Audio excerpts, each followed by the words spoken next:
The 1950s. Alice and Jack live in a typical American town. They hang out with friends, have fun, drive around, and love each other. One day, while Alice is getting ready for a party with friends, Jack goes to work with a crowd of other white collars. A female voice narrates that today is the 997th day. All employees are on their way to headquarters. All residents are safe and accounted for. Ladies are wished a good day, and Alice starts her household chores. Then she goes to her dance classes, like all the exemplary wives in town. The instructor, Shelley, reminds them, beauty is in control and grace is in symmetry. After the class, Alice returns home, chats with her neighbor Bonnie, who constantly scolds her children, and goes to take down the dried laundry. A catchy tune constantly plays in Alice's head, and she hums it. Suddenly, she notices another neighbor, Margaret, standing in front of her house, oblivious to her surroundings. Alice starts cooking, but one egg arouses her suspicion. She squeezes it in her hand and the egg turns out to be empty. She crushes the rest, they're all hollow. This activity is interrupted by burnt meat. In the evening, she greets her husband, beautifully dressed, with her hair done, and at a set table. However, her husband decides to start with another, more pleasant activity. The next day, the women relax by the pool. Alice is distracted, the song in her head again causing her concern. Then a visual sequence appears, a circle of women in wigs. Later, Alice approaches a model of the town and mindlessly traces her finger along the streets. And when she leaves the town limits, Bonnie picks her up. It's time for cocktails served by her children. During this time, the men discuss distracting topics. Everything is decent, sunny, and calm. A signal sounds, and Shelley welcomes the new residents. She is happy that the couple can learn from her husband, Frank, who has created something extraordinary, a new world. Margaret interrupts Shelley's speech, saying she and her husband shouldn't be here. Alice's husband hastily leads her away, and the newly appeared Frank apologizes to the guests. The couple is going through a tough time. They're tasked to chase dreams and confront chaos, the main enemy of progress. And they all change the world. The guests echo Frank's words. Everyone here is happy, they are all one family. The man thanks the women for supporting their husbands, they are their support. The fun continues. Alice goes to find Jack, but finds Margaret, who says she has nightmares she can't be here, but Alice's husband quickly pulls the curtain in front of Alice. Alice finds her husband in the house. Jack kisses her, and the couple gets some alone time. But at the brightest moment, Alice sees Frank, who, smiling, watches their lovemaking. Later, the women gather in a shopping center and discuss their perfect lives, and poor Margaret. Alice feels sorry for her neighbor, though Bonnie thinks she brought the trouble on herself. After all, she took her son into the desert by herself. They found her, but without the child. The conversation turns to what the men are doing. No one knows for sure, but it's said that they are making weapons. Bonnie cuts in. That's not their business. Women also do work. They create comfort. At night, Alice has a nightmare, but in the morning, as usual, she sees her husband off to work and starts her household chores. Then she goes on a trip. She is the only one left on the trolley bus and says she just wants to ride. Suddenly, she sees a plane flying towards the mountains, and then it crashes. Alice yells to the driver, but he doesn't understand what she wants. She urges him to help the victims, but he is on his route and cannot deviate. Alice jumps out of the trolleybus and runs towards the mountains. She walks a long way through the desert, then reaches a road and climbs a high mountain, topped by a strange dome. She approaches closer and stops at a mirrored glass. Around her, no one, only her reflection. Alice raises her hands to the glass and loses consciousness. In front of her in the darkness, a circle of dancing women and a male voice calls for order. People must allow themselves to discover what life should be like. The next moment, Alice finds herself on her bed. Coming to the kitchen, she sees Jack preparing dinner. The dishes are in disarray, many groceries spoiled. Alice doesn't understand what's happening, and her husband explains that when he came from work, she was already asleep, and she returned home on the trolley bus. Alice doesn't understand. Did the driver come back for her? But now Jack looks at his wife uncomprehendingly. Alice decides she saw everything in a dream. The next morning, everything goes as usual. Alice sends her husband off and starts cleaning the window glass, but suddenly it seems to move. It presses her against the wall, and the woman is gasping for air. The next moment, the phone rings and Alice is completely free. Margaret's voice on the phone urges her to get out of there. After all, she was there and saw it all herself. Alice again sees dancing women, but now it is herself and her friends. and suddenly, instead of her own reflection, Margaret appears, approaching the mirror from the other side and starts banging her head against the surface. Alice screams and comes to. She runs home and sees Margaret on the roof of her house. Turning to Alice, the woman cuts her own throat and falls down. Alice screams in horror, and the arriving employees pick her up and carry away the neighbor's body. In the evening, she tries to explain to Jack, but he doesn't believe his wife. Margaret is in the hospital. She accidentally cut herself while washing windows. Alice feels guilty because her neighbor asked for help. What is happening around them? She asks him to tell her what he is doing on the project, but he cannot talk about it. He asks her to stop the hysterics, which could ruin everything. At night, Alice watches an advertisement for their town and catches herself thinking that it feels like she is floundering in a pool from which it is impossible to swim out. In the morning, she is cooking and suddenly starts wrapping her head with cling film. Alice seems to want to bring herself to her senses, but even the suffocation doesn't help, and she tears off the film. The arriving doctor assures the woman that it's just nervous strain, as Alice witnessed Margaret falling. The woman again insists that her neighbor slit her own throat. The doctor suggests prescribing her pills, but Jack refuses. They will cope. The doctor assures Margaret will soon recover and return home. He leaves, forgetting his briefcase, from which Alice manages to pull out a folder with Margaret's personal file. But all the text is smeared, unreadable. Alice burns the folder. She drinks alcohol and again sees dancing women. Then she finds herself in the bathroom. Jack is unhappy. They will be late, and he brings her a dress. Then he asks Alice to think about having a child, and tonight they have a wonderful evening ahead. The couple arrives at a restaurant where all the town's residents have already gathered. A performance by a glamorous blonde is demonstrated to the audience, and Alice again sees the circle of women and Margaret killing herself. Alice feels ill, but those around her do not notice. Frank gives a speech and invites Jack on stage. He is ready to congratulate the man as he is now entering the senior expert council. He presents Jack with a token of loyalty, a ring. The audience applauds, and Jack performs a dance of gratitude. Alice, unable to watch this, runs to the bathroom. She has a vision of another Jack who has lost his job. A perplexed Bonnie finds her. Alice tries to explain something, but her friend interrupts her. Was Alice at the headquarters? Has she gone mad? She's acting like a spoiled child. Her job is to support her husband, yet she is ruining his career. And now she is behaving like Margaret. Returning to the hall, Alice watches Jack's triumph and restrains herself. In the morning, Jack reminds her that they will have guests in the evening. She needs to express gratitude to Frank. Alice greets the guests with a smile on her face. Everything, as always, is perfect. Her husband meets Frank while Alice finishes the appetizers. The man enters the kitchen and suddenly starts talking to the hostess. He regrets that Bonnie didn't believe her, but she didn't believe Margaret either. He has been waiting a long time for someone to challenge him. The guests sit down at the table. Alice demonstratively takes the host's seat. Jack, complying, sits next to her. The conversation about nothing begins. Suddenly Alice asks why all the women in the town are from one, at most two states, and they all vacation in the same places. Jack tries to steer the conversation away, but Alice continues. They all met their husbands on a train, under similar circumstances. All their stories are the same because they are told what to remember, but sometimes they suddenly remember the forbidden. Frank is doing something with all of them. The man, smirking, reminds her of her nervous breakdown. Why isn't she getting treated? And why was she at the headquarters? Jack is horrified. She was at the headquarters? Frank continues. She broke the rules. It's the result of psychosis, but she revealed herself to him in his bedroom. Alice is stunned by such a dreadful lie, but Jack believes Frank unconditionally. The woman tries to appeal to the guests' common sense. Where do these products come from? And what's in them? But then Shelley stands up. She will no longer allow her husband to be insulted. The guests leave. Frank is disappointed. He expected something more interesting from her. Jack, having seen everyone out, returns to the house. Alice tries to convey to him that he is the most precious person to her. And she asks to leave here, anywhere, just together. And Jack agrees. They leave the house and get into the car, and then the husband apologizes to his wife, but in the next moment employees pull her out of the car and carry her into the darkness.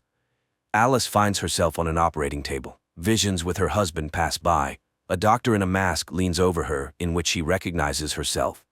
In the next moment, Dr. Alice finishes the operation and goes home, where her unemployed husband meets her. He hasn't prepared dinner because he didn't know what she would want. There's also no hot water. Alice is very tired. She has been standing at the operating table for 30 hours, so she denies her husband intimacy. He sits at the monitor and listens to the advertisement for a new simulation. And again, a sunny morning in Paradise Town. Alice returns to her surroundings. An enthusiastic Bonnie meets her and shares the latest news. Alice hugs her children and does not notice her friend's worried look. Her husband goes to work. Alice does household chores, dances, and swims. And she meets her husband. She takes the roast out of the oven while Jack picks a record, humming a song that seems to wake Alice up. Jack walks through the dark city, entering his apartment. Meanwhile, his physical characteristics are narrated. He is absolutely fit to participate in the Victory Project with his friend Alice, and he takes on the responsibility of maintaining his wife's body's vital functions. Alice sees herself in bed, restrained and entangled with wires. Jack cares for her body because he is obliged to exit the simulation each day and work to afford it. The man lies down next to her and hums the song that Alice is hearing now. She realizes he has deprived her of real life, but the man did this to save her from constant work. Frank created this world so they could live as they wanted. He works like a damned soul for this, but she is happy. But what about the others? So they really are hostages. Jack hugs her, but Alice hits him on the head. The next moment, Bonnie finds her. Jack is dead, and she immediately reports it to Frank. Bonnie confesses that she knows everything about the simulation. She chose this life herself because here she can be with her children, who are alive. But other women know nothing. Alice must run, or they will kill her. The woman steps out into the yard, goes to Jack's car, and drives into the desert. Employees chase after her. Cars catch up with her, but Alice, making a maneuver, causes a collision in which a doctor dies. Her pursuers continue the chase. Frank is informed of the incident. He orders the woman to be captured at all costs. In the next moment, Shelley stabs him with a knife. He is a fool and has botched everything. Alice races towards the mountain, but near the summit, her car stalls. She continues on foot. Employees pursue her, and there ahead, the dome. The woman approaches it, her pursuers just steps behind her, and suddenly feels her husband's hands on her shoulders, asking her not to leave him. Shelley reaches out. A strike. Darkness. Visions of the perfect life and victory. And a sigh from a woman waking up in reality. That case when it's hard to take someone's side. The husband deprived his wife of reality with good intentions to make her happy, and probably many would want to escape into the simulation from everyday problems. But can you make someone happy against their will?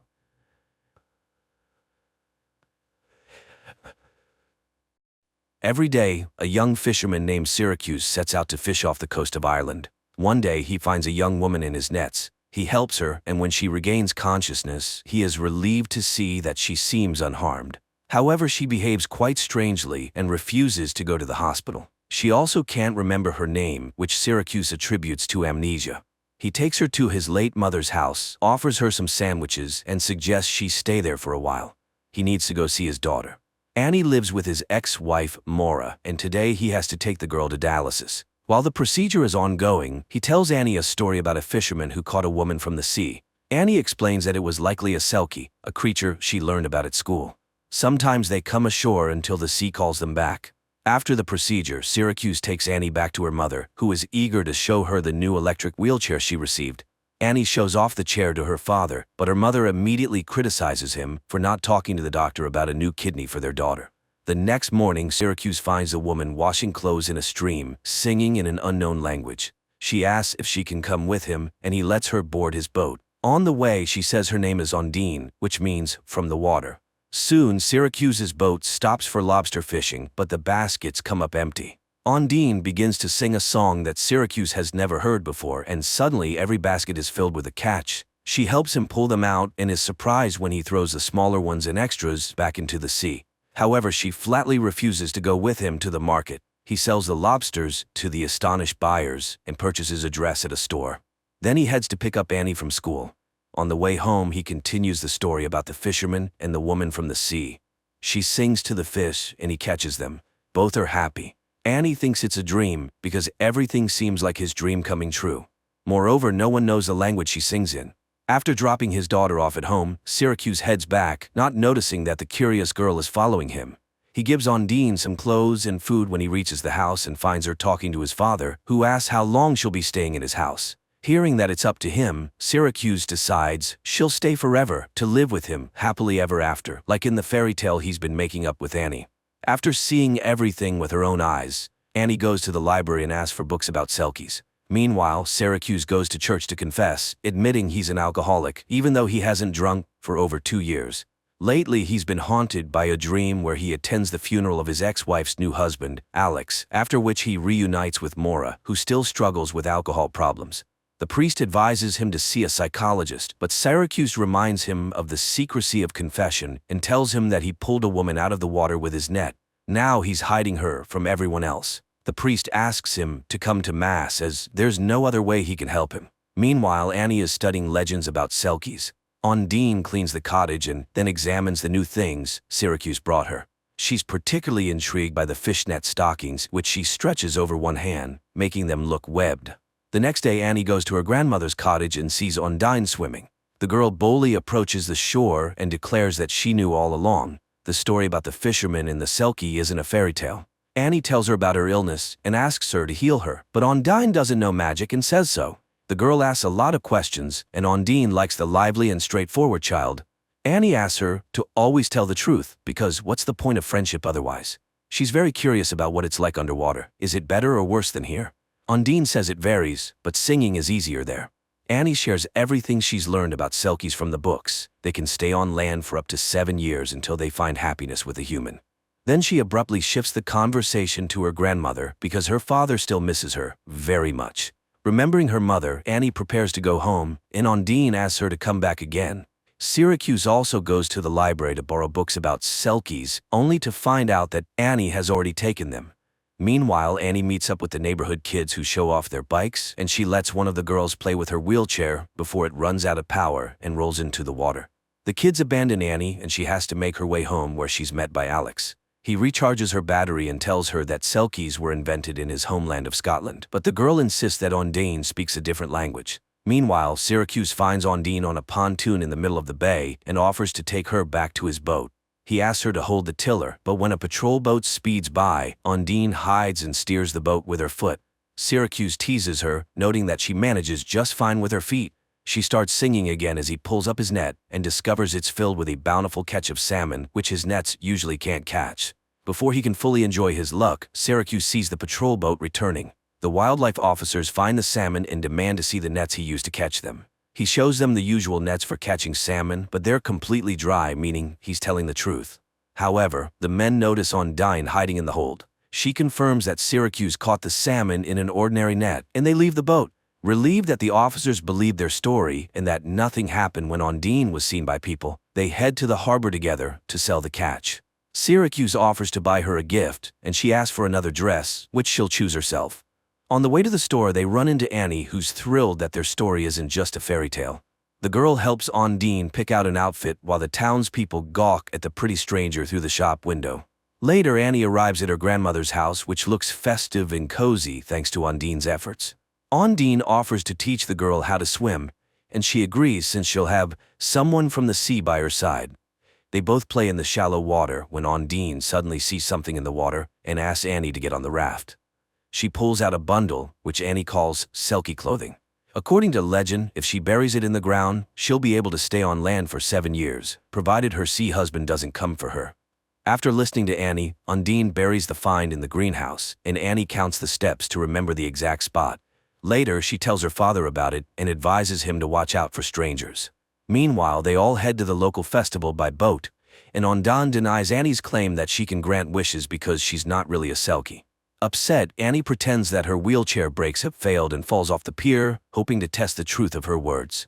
Ondine jumps in to save her and pulls the girl to the surface.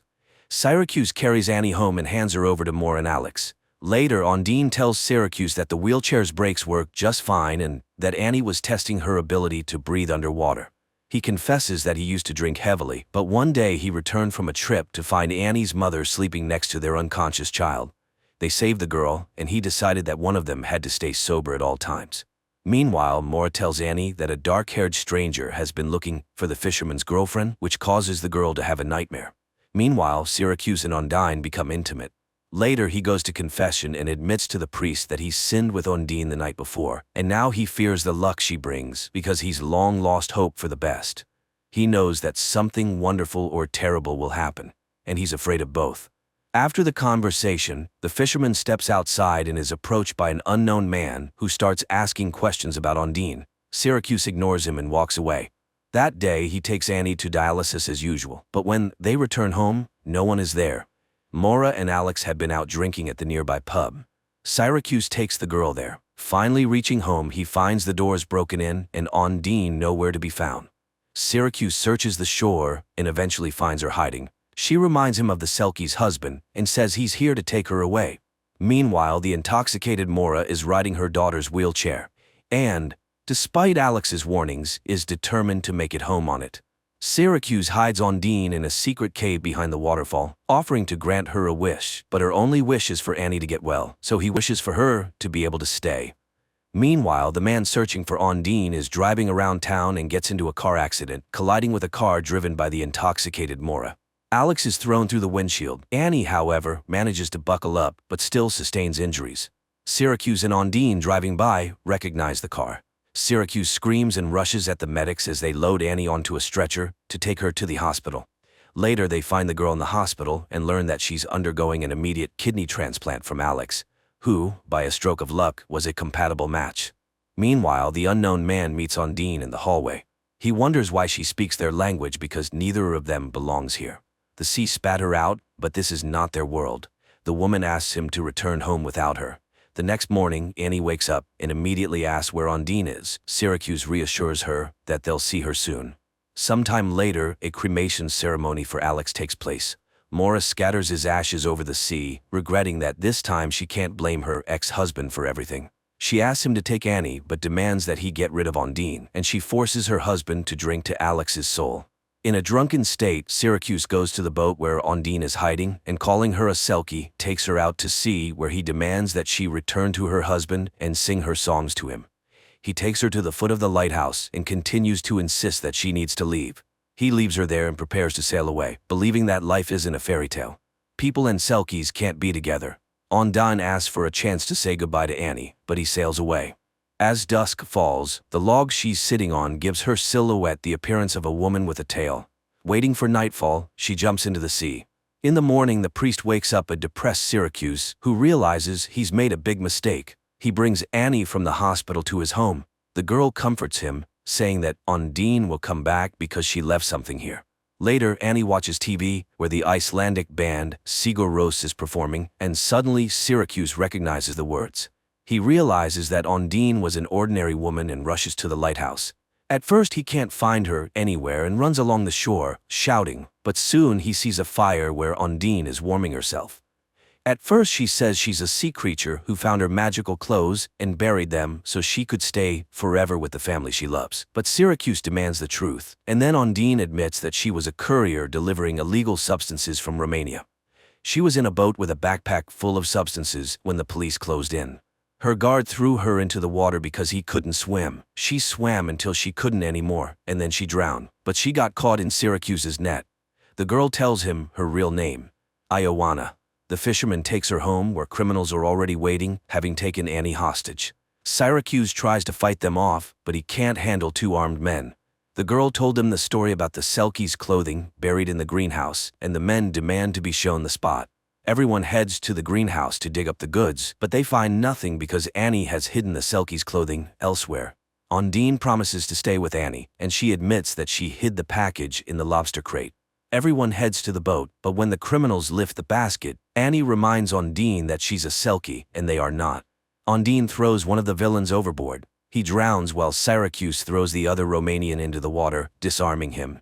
The arriving police arrest the criminal along with Ondine, who faces deportation unless she gains citizenship, or she could get married. Later, Annie goes to confession and says that her father's getting married soon, even though she wasn't a real Selkie. But you can't marry a seal, can you? In the final scenes, a girl in a white dress and a fisherman in a suit sail off on their boat for a honeymoon, bringing to life the fairy tale about the happiness of a human in a Selkie. That's where the movie ends.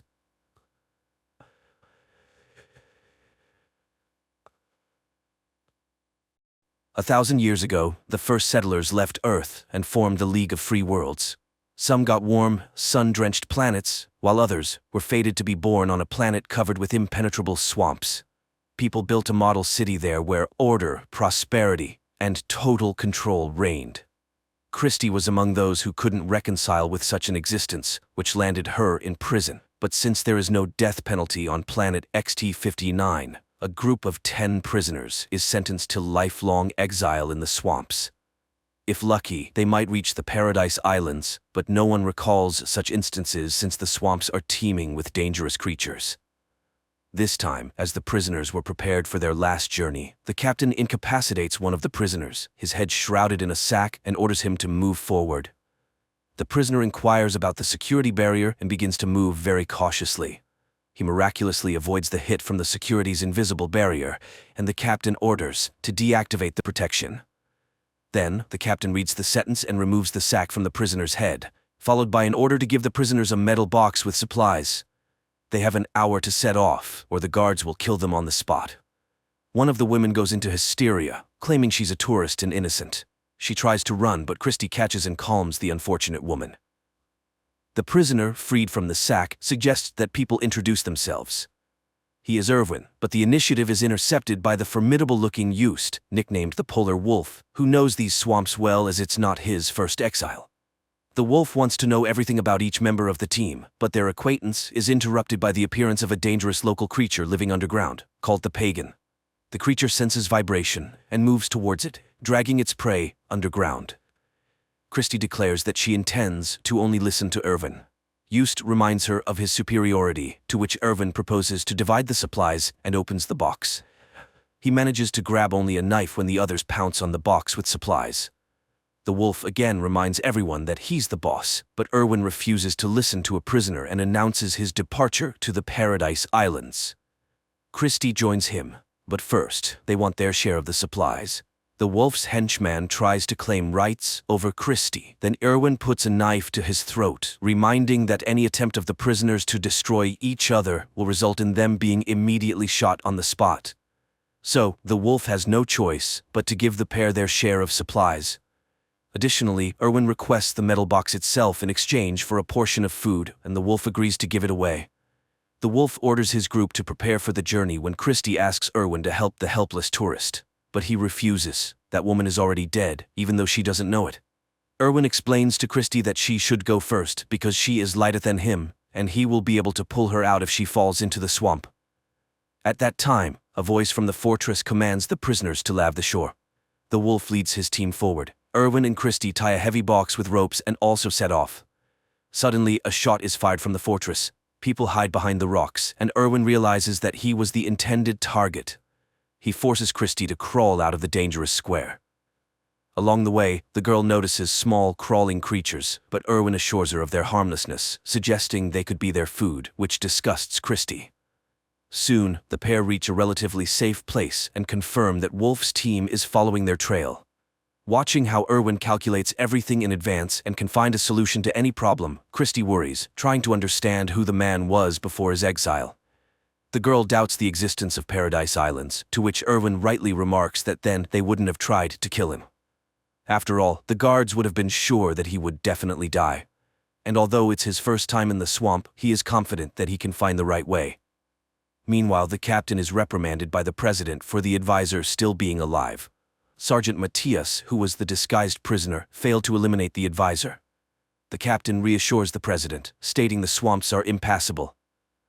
Meanwhile, Christie and Irwin find a small stream of clean water, and the girl washes her face, pondering her misfortune. Suddenly, Irwin asks Christie to freeze, but she thinks he's decided to take advantage of her. However, it turns out Irwin spotted the Pagan, which suddenly emerged from under the ground. Christie grabs a knife and cuts off part of the creature. After that, Christie treats Irwin's wound while sharing that she ended up in prison for standing up to an inspector who tried to force her into intimacy. At that moment, the wolf's group appears from behind the rocks. The man intends to take back the metal box, but Irwin takes the part of the creature cut off by Christie and uses it as an electric whip. The wolf realizes the situation is bad and decides to let them go. The pair leaves, but the wolf stubbornly follows their tracks. Erwin heard that on the rotten shore there's a place where former prisoners live, and the wolf is their leader. He follows them, hoping that the pair will first fall into a swamp trap.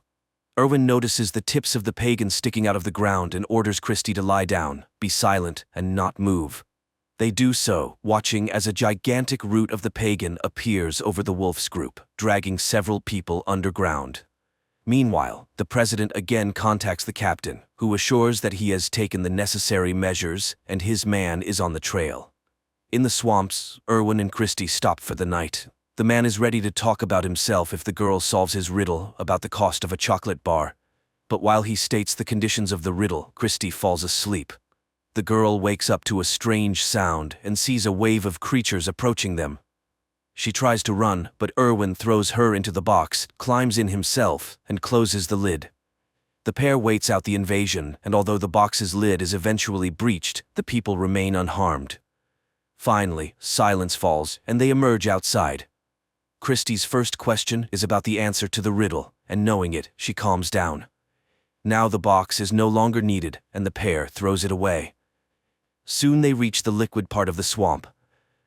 Meanwhile, the remaining part of the wolf's group follows their trail, but Layla, realizing they might lose the couple, runs after Erwin and Christy.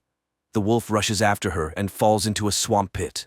Here Layla slips up, saying that Erwin is a former presidential advisor and knows best how to act.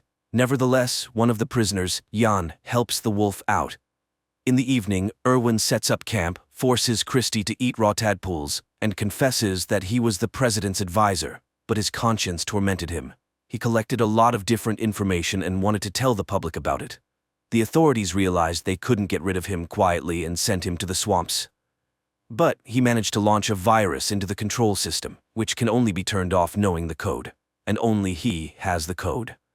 So, after the system's collapse, free people will be able to build their new free city management system. Christy reminds him that then they will definitely be looking for him, but the man is confident that by that time, they will already be on the islands. Meanwhile, in the city, the system begins to collapse. The communication satellites fail first. In the morning, Layla and those who left the wolf encounter wild people on their way. Hearing their screams, Christy curses whoever invented this method of punishment. Erwin admits that he did it because he thought it was humane. Christy breaks down and berates Erwin, urging him to burn himself so no one can learn his code. He starts screaming, calling the savages to fight to die, but no one comes out. Then Christy confesses that she was offered freedom for his death. Meanwhile, the wolf finds those hiding among the rocks of his group. To save herself, Layla tells about the offer she received to kill the advisor, after which a ship will fly for her. The wolf orders to find the sensor on her body. The girl runs away and dies in the web of a dangerous swamp fungus. Seeing that their spy is dead, the captain arms Sergeant Matthias and sends him on the advisor's trail. Meanwhile, another man from the wolf's group dies, and then Jan catches up with the couple, and distracted by him, Erwin falls into a trap to the wolf, who intends to exchange the advisor for freedom. Erwin, tied up, tries to persuade Christy to run, but she suddenly kisses him. The wolf forces Erwin to stand, but he mocks the prisoner, and the wolf has to carry Erwin on his back. Meanwhile, Sergeant Matthias's group lands in the ruins of the old prison where wild criminals live. Soon, the wolf's group also gets there. Leaving the tied advisor and Christy aside, the wolf goes to negotiate with the sergeant. But while they are agreeing, Erwin frees himself and escapes. The wolf promises to find him but gets shot by the sergeant, after which Matthias finds Christy and Jan, and killing the latter leads the girl forward. Erwin confronts Matthias and demands to release Christy in exchange for himself. The military agrees but shoots a tranquilizer, hitting Christy, and himself receives a knife in the back from the fatally wounded wolf. Erwin thanks the dying man, who advises not to go to the Paradise Islands because they don't exist. Then he drinks poison to avoid suffering. Later, Erwin, carrying Christy in his arms, reaches the sea, and the advisor realizes that the Paradise Islands are rafts made of plants, and they can cross the strait on them. Meanwhile, the captain loses contact with Matthias and realizes that further search for the advisor is useless, but he sends the last combat drone after him. At this time, Christy comes to her senses and realizes that their island is gradually sinking. The prisoner with them, Job, hears this and goes into the water to save the couple.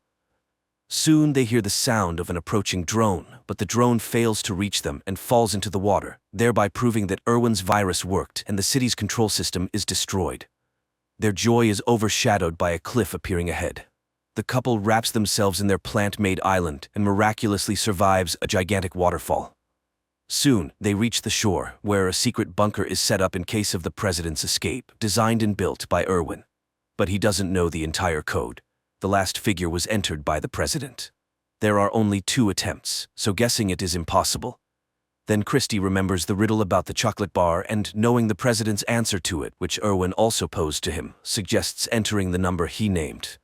And the bunker opens. But then it turns out that the hidden spaceship there is single-seated. Erwin insists that Christy should fly alone, but she refuses because she loves him. In the last scenes of the movie, the voices of Christy and Erwin are heard, making it clear that they somehow managed to squeeze into the spaceship together. Thanks to their rescue, the League of Free Worlds learned the truth about the planet and destroyed the remnants of the total control system. But 10 years later, a new system was established on planet XT-59, much more cruel than the previous one. The movie is simple and at times imperfect, but it's truthful and unexpectedly relevant because no one can bring freedom to the people from the outside. Everything is achieved only through one's own efforts and by taking responsibility for oneself and no one else.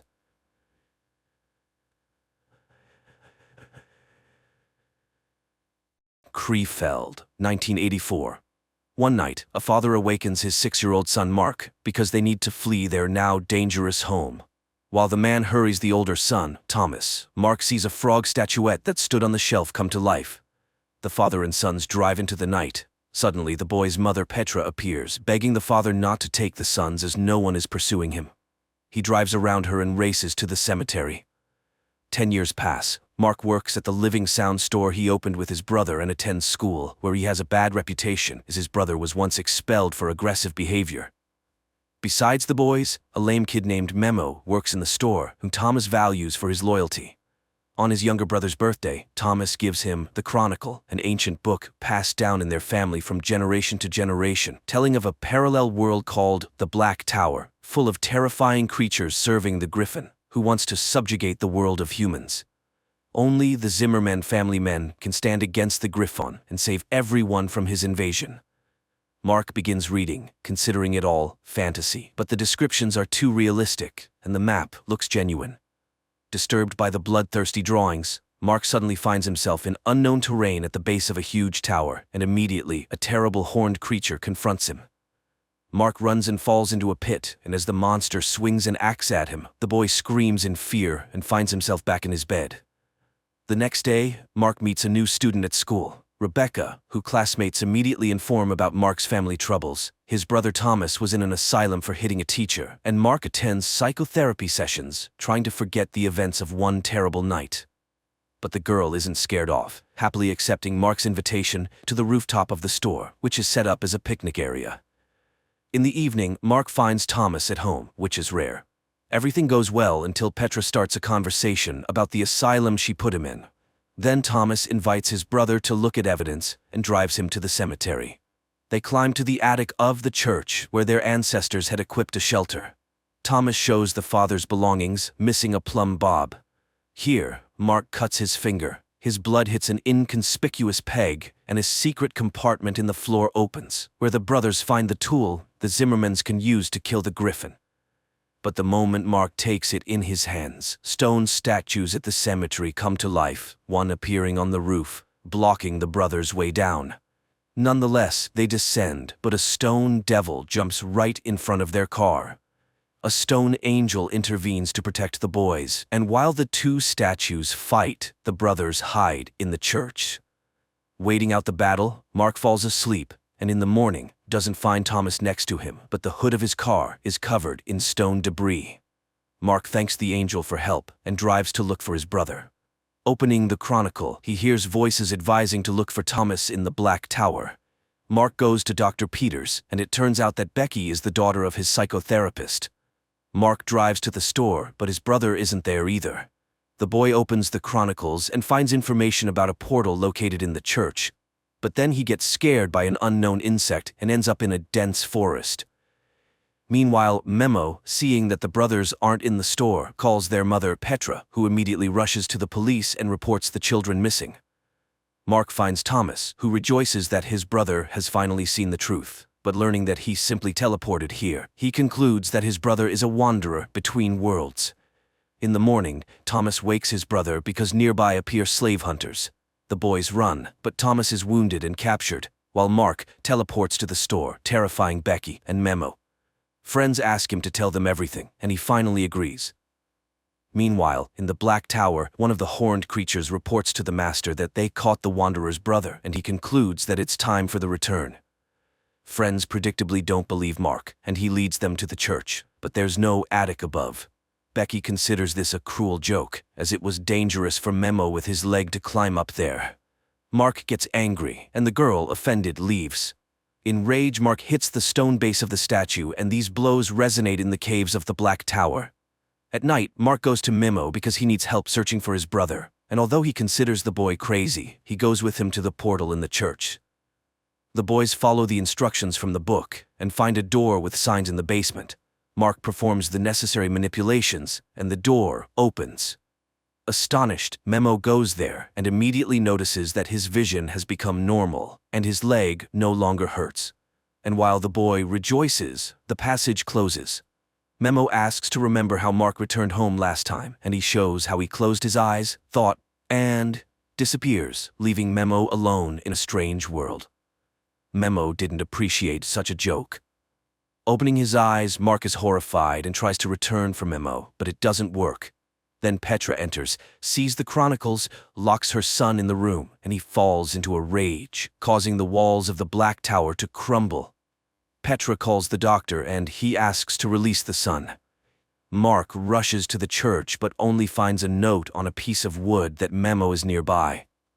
The boy returns to the store and, taking the necessary items, goes to Becky, where he tells her that Memo stayed in the Black Tower.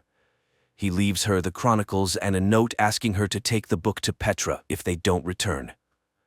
He goes to the world of the Black Tower and tries to find a friend, while Becky reads the chronicles and ponders the boy's mental health.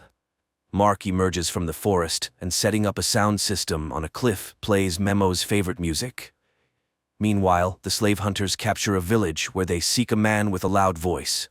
One of the boys, wishing to save his family, volunteers to become one, and they take him away, while a group of horned creatures goes to the strange sounds in the hills.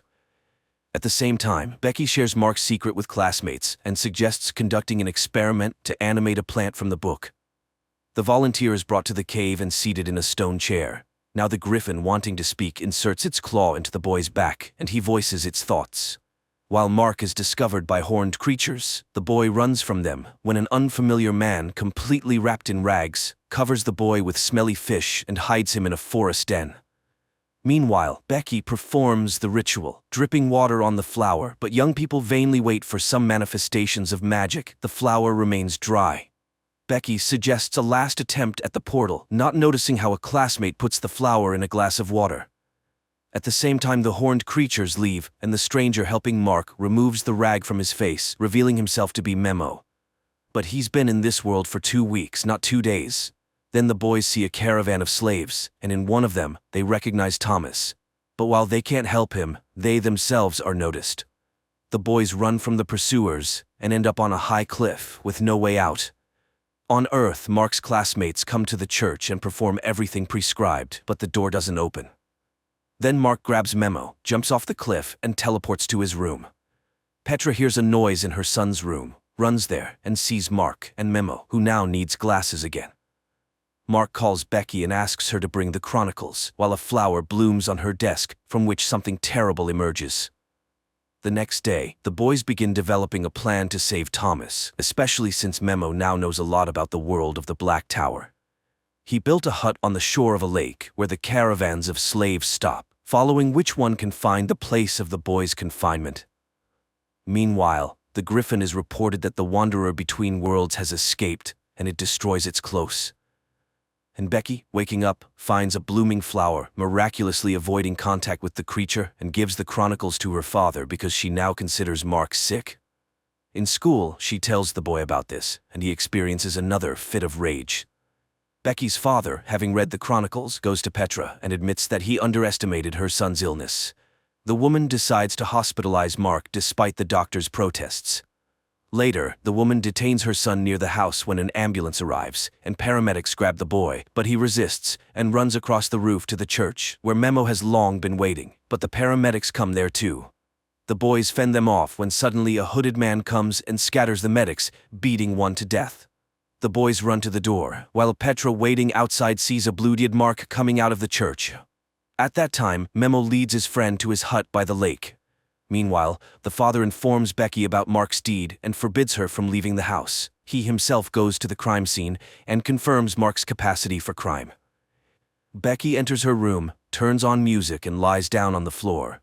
At the same time, a downpour suddenly starts in the Black Tower, and the alarmed Memo shows the scorpions hatching from the flowers upon contact with water. The boys run away. On Earth, Becky is attacked by a similar scorpion that enters her mouth.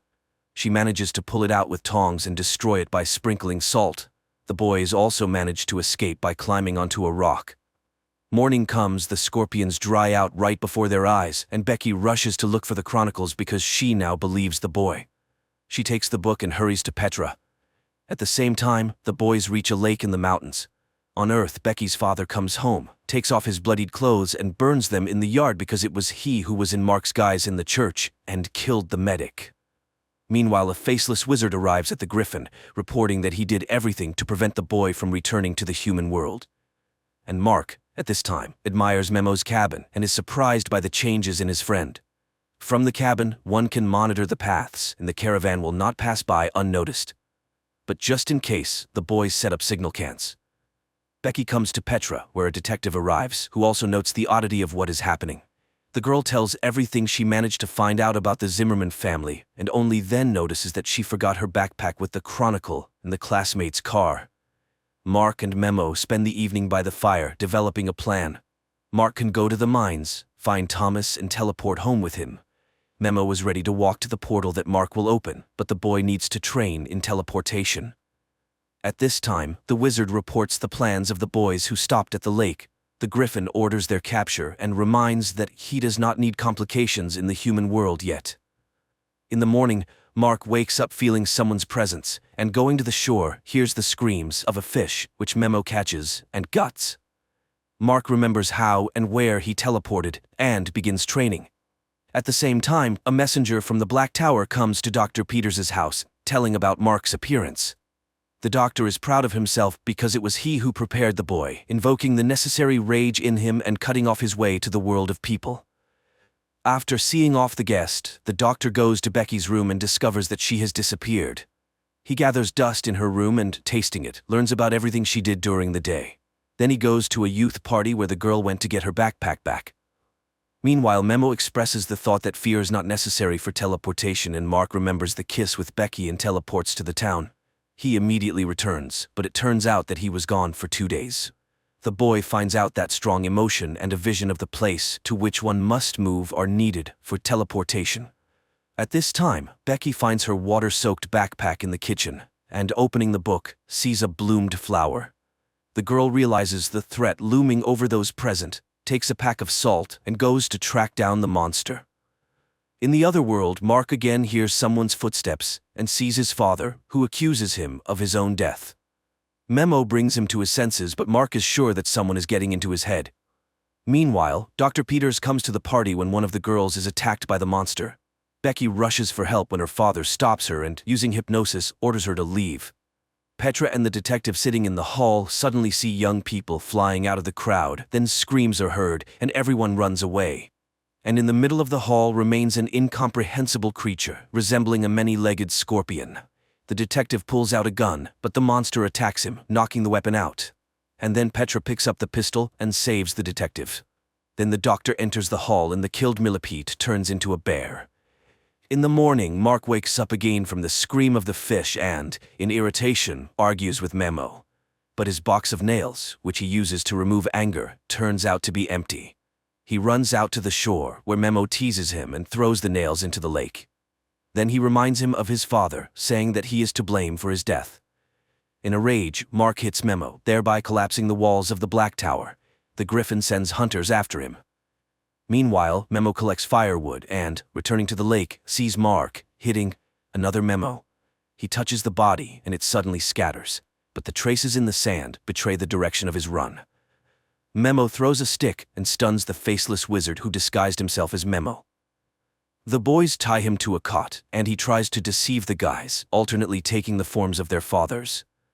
Only under the threat of fire does the wizard admit that he is Mermaid, a creature capable of recreating thought and showing what people want to see.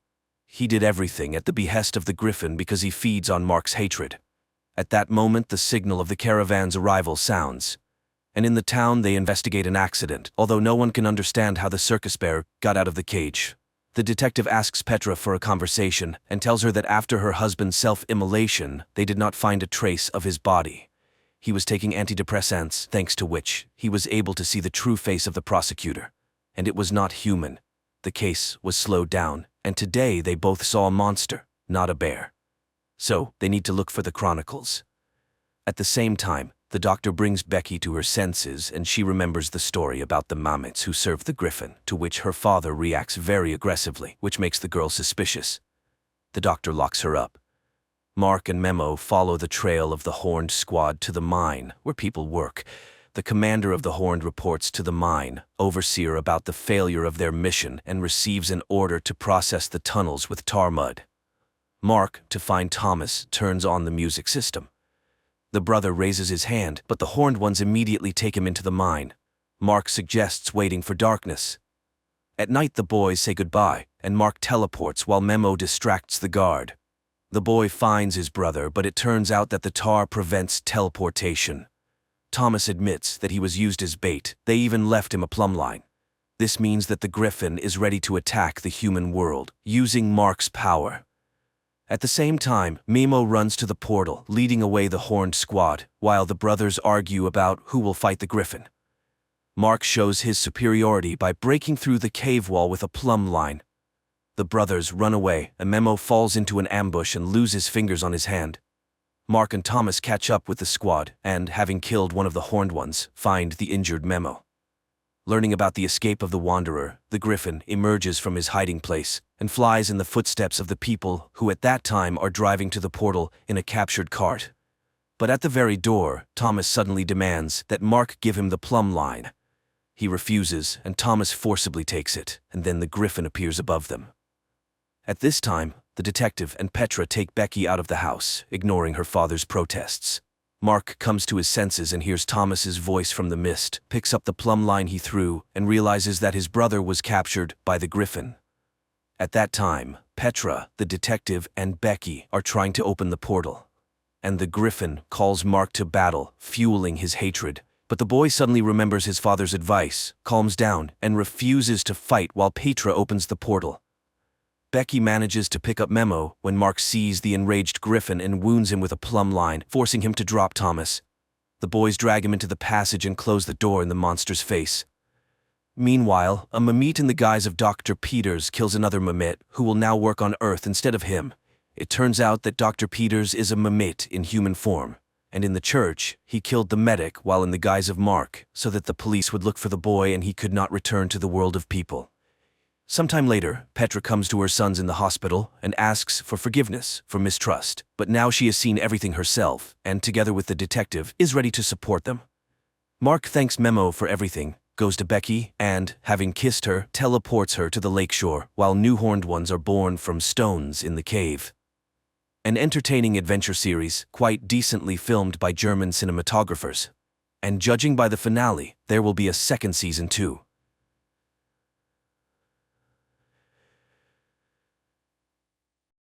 At the beginning of the movie, we see an experienced fisherman heading out to sea. Like thousands of times before, he casts his net from the boat, but something goes wrong and the net gets caught on something on the ocean floor. The fisherman dives down, but he can't make it back to the surface as a huge school of fish surrounds him. Charlie, a lighthouse keeper, calls her colleagues in Germany to discuss current affairs. She's interrupted by a signal on her monitor and rushes off to investigate. Charlie has to swim to the duty boy to dive into the water and retrieve a sensor that somehow got tangled up in fishing nets. Strange things are also happening in Canada. Leon, a young whale researcher, is called to Vancouver's City Beach, where a giant killer whale washed up a couple of hours ago. After examining the animal, he heads to the fishing dock to find out who among the poachers caused serious cuts to the killer whale. An old fisherman takes Leon to his boat and shows him the bitten side of the vessel which was used to try and overturn the killer whale. Leon doesn't believe this story, but the man is sure that the fisherman wouldn't lie to him and that they had to destroy the whale to save themselves. Charlie and her new friend launch a repaired sensor into the ocean, tasked with tracking marine animal population.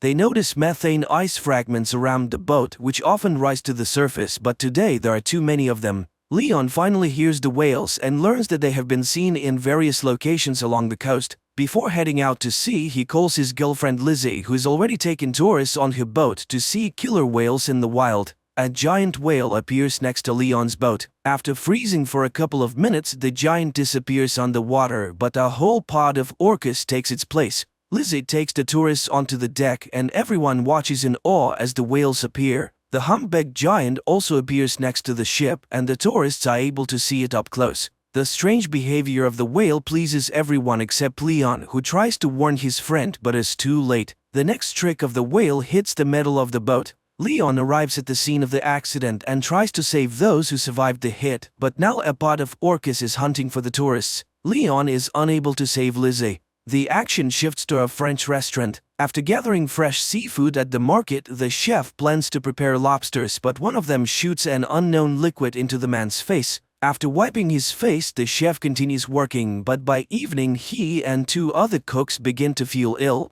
The chef passes away that same evening and the two young cooks are taken to the ICU, waiting for the test results to determine what happened. At the same time, a Norwegian ship in the sea lowers a camera to study an unusual phenomenon, an invasion of ice worms. A few specimens are brought to the surface for study, and the scientist finds a new peculiarity. These creatures have jaws and reproduce several times faster. A commission is formed and everyone agrees that they have discovered a new species of worms and bacteria.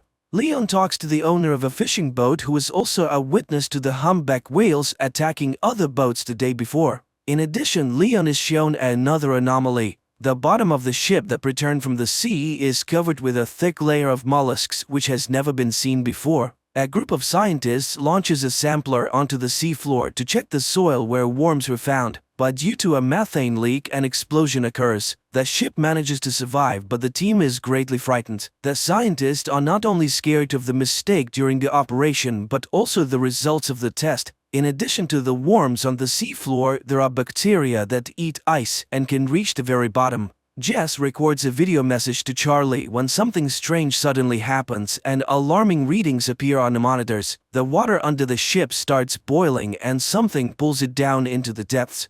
The action shifts to Venice. A young man in love reads poetry on a bridge when suddenly the book falls from his hands and ends up in the canal. The couple immediately forgets about the poetry book because before their eyes is an even stranger sight. Thousands of giant jellyfish rise to the surface. Analysis of the bacteria from the infected chef reveals a new strain that feeds on blood cells. It turns out that several more people have died after visiting the restaurant on the coast. Leon requests permission to perform an autopsy on the killer whale to find out how pollution affects whales and whether this could be related to changes in the behavior of these giants. There is nothing inside the whale that could scare the experts, but Leon finds an unknown substance in its brain, which is sent for analysis. Another victim of infection appears, a young man from a car wash. By putting together all the events, the scientists understand that the bacteria spread from the restaurant through the water supply system. Leon is informed of new cases of whale attacks. Looking at the map, the guy finds a pattern. All the changes occur with the whales during migration. To verify his suspicions, the guy sails to the place where the whales are resting during their sleep.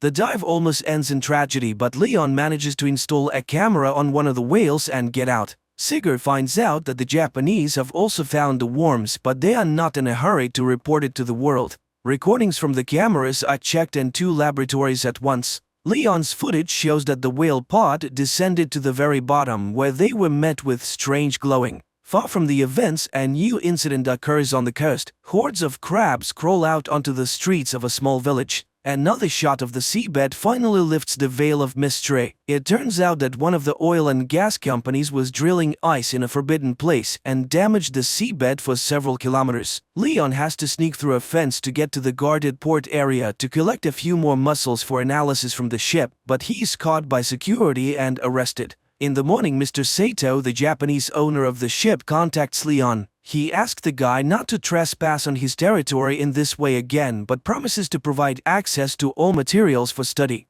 Charlie only now receives the message recorded by Jess a few minutes before the tragedy. When the emotions subside, the girl manages to notice some peculiarities on the recording. For example, a glow behind a porthole. Crabs are being delivered to the laboratory, which have started to emerge on the surface in different parts of the world. As expected, they too are filled with a strange substance that absorbs blood cells at an incredible speed. Charlie is reviewing the video repeatedly, not understanding what else is wrong with it. Finally, the girl's hearing catches a sound that is very similar to the sound from the deep-sea recording. The girl contacts the laboratory and shows them a part of the recording that caught her attention, but her stern boss, Katerina, rejects all the scientists' ideas, considering the sound on different recordings to be just random noise. She orders Charlie to finish up the work and shut down the station for the winter without coming up with incredible theories. But after cooling down and carefully considering Charlie's words, Katerina still decides to test this hypothesis, and a helicopter with a group of scientists and a deep water device arrives on the island. The device is delivered to the island by Sigor, and after handing it over to Charlie, he's about to leave. But at the same time, emergency messages come to the scientists on the mainland. They are only able to reach Sigor and inform him that a terrifying tsunami is approaching the coast.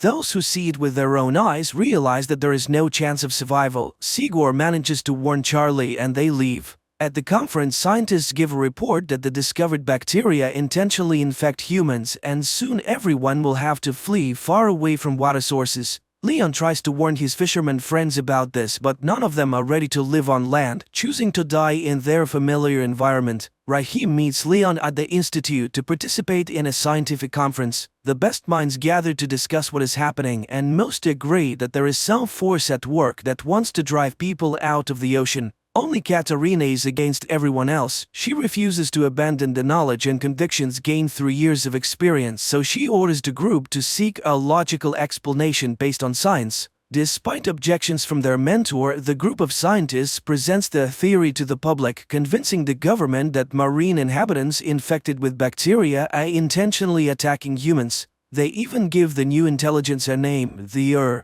However, such a version only elicits irony from top officials, who also suggest finding more scientific solutions to a problem than negotiating with an unknown intelligence. Astrophysicist Samantha Grove comes to the scientists' aid. Unlike politicians, she carefully studied the report and agrees that the strange sound on different recordings has all the characteristics of an unfamiliar world language. In addition, her team managed to capture the exact same signal from Antarctica. Another influential person, Japanese Mifuno, also believes in Sigor's theory and agrees to finance his venture, hoping it will help to save the world. Sigor assembles the team and informs them of the start of the mission. He suggests everyone think carefully and assess the risks, and those willing to go all the way will be waiting for an expedition to the Arctic in 48 hours. The scientists go home to say goodbye to their loved ones and warn them of their departure. The relatives of many try to persuade them to stay, but everyone understands that this is their last chance to fix something. According to scientists' calculations, the largest accumulation of intelligent bacteria is located in one of the valleys in Antarctica, where they could have lived for millions of years prior. The company is preparing to establish contact, and everyone is playing their role while giving interviews to a young journalist. Finally, the equipment on the ship starts buzzing with interference, and the scientists prepare to capture a signal from the mysterious organism. Sarah, Mifuno's assistant, sits down next to Leon at the table and confesses to him that she would have never believed in their theory if it weren't for her boss, who has proven over many years that his intuition never fails. Samantha is devising a plan. She intends to add a sound of a human child scream to the organism's audio signal and return the recording to the intelligence to show that they are ready to communicate.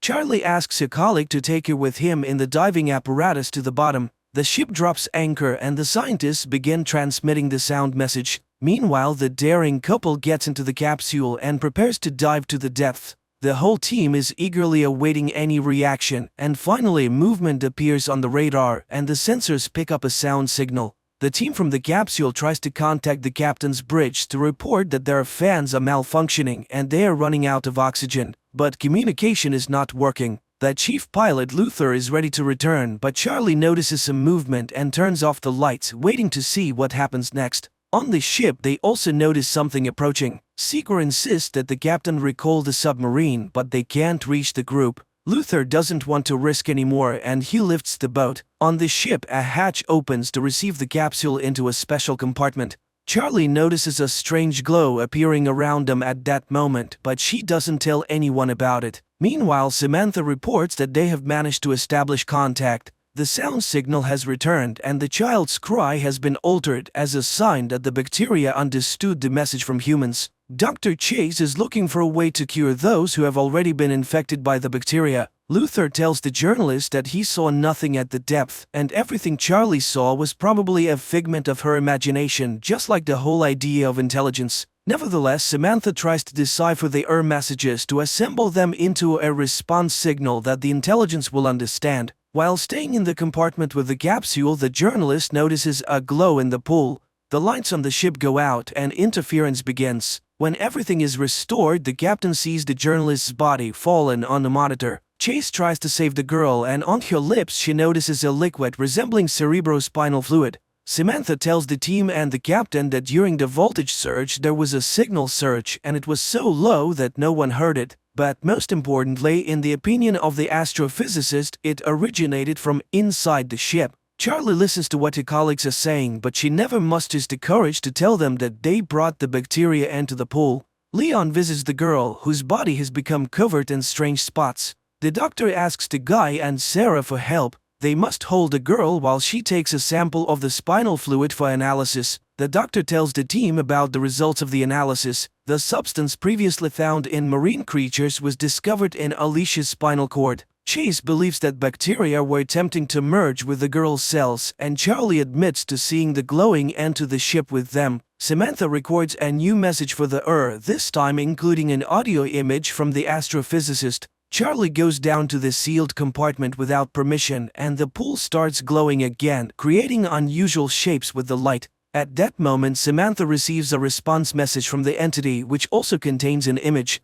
Mr. Mifuno's helicopter lands on the ship as he wants to be present for the opening. Sigor shows him the recording from the pool cameras and the image sent in response to Samantha's message. According to the astrophysicist, they have an image of the super ocean that surrounded a supercontinent millions of years ago. According to the scientists, the reminded them that they were, are, and will be on Earth much longer than humans, and all they want is for the oceans to be left alone and not destroyed. But there is good news. Since the entity is responding to messages, the team has a chance to negotiate and reach a ceasefire.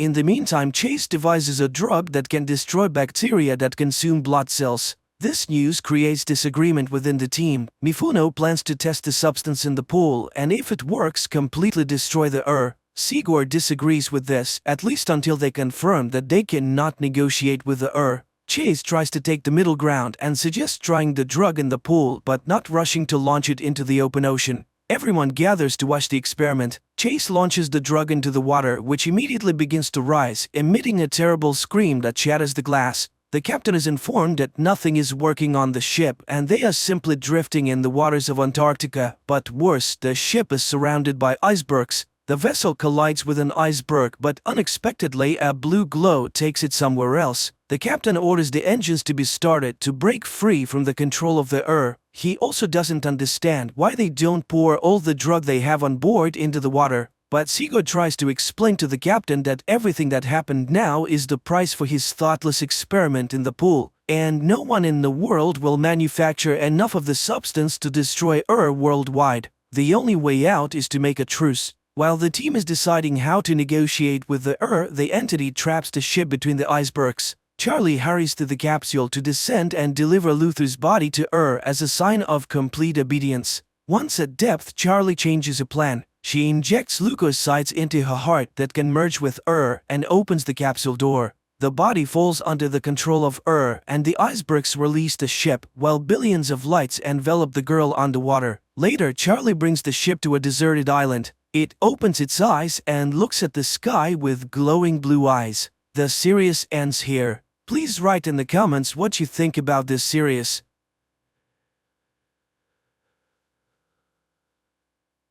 Spiderhead is an ultra-modern prison that resembles more of a hotel. This is science, Jeff. We're making the world a better place. In this facility, inmates live under a more relaxed regime, have the right to take walks, interact with each other, and have the opportunity to reduce their sentences and receive bonuses. But it all comes at a price. Spiderhead carries out medical trials, and not all of them are harmless. To be fair, it must be said that all experiments are voluntary, and each inmate has the right to refuse and return to a standard cell in another prison. Ray, one of the inmates, sits in a chair in front of a mirrored window, and Steve announces the start of the experiment by injecting a substance into Ray's bloodstream.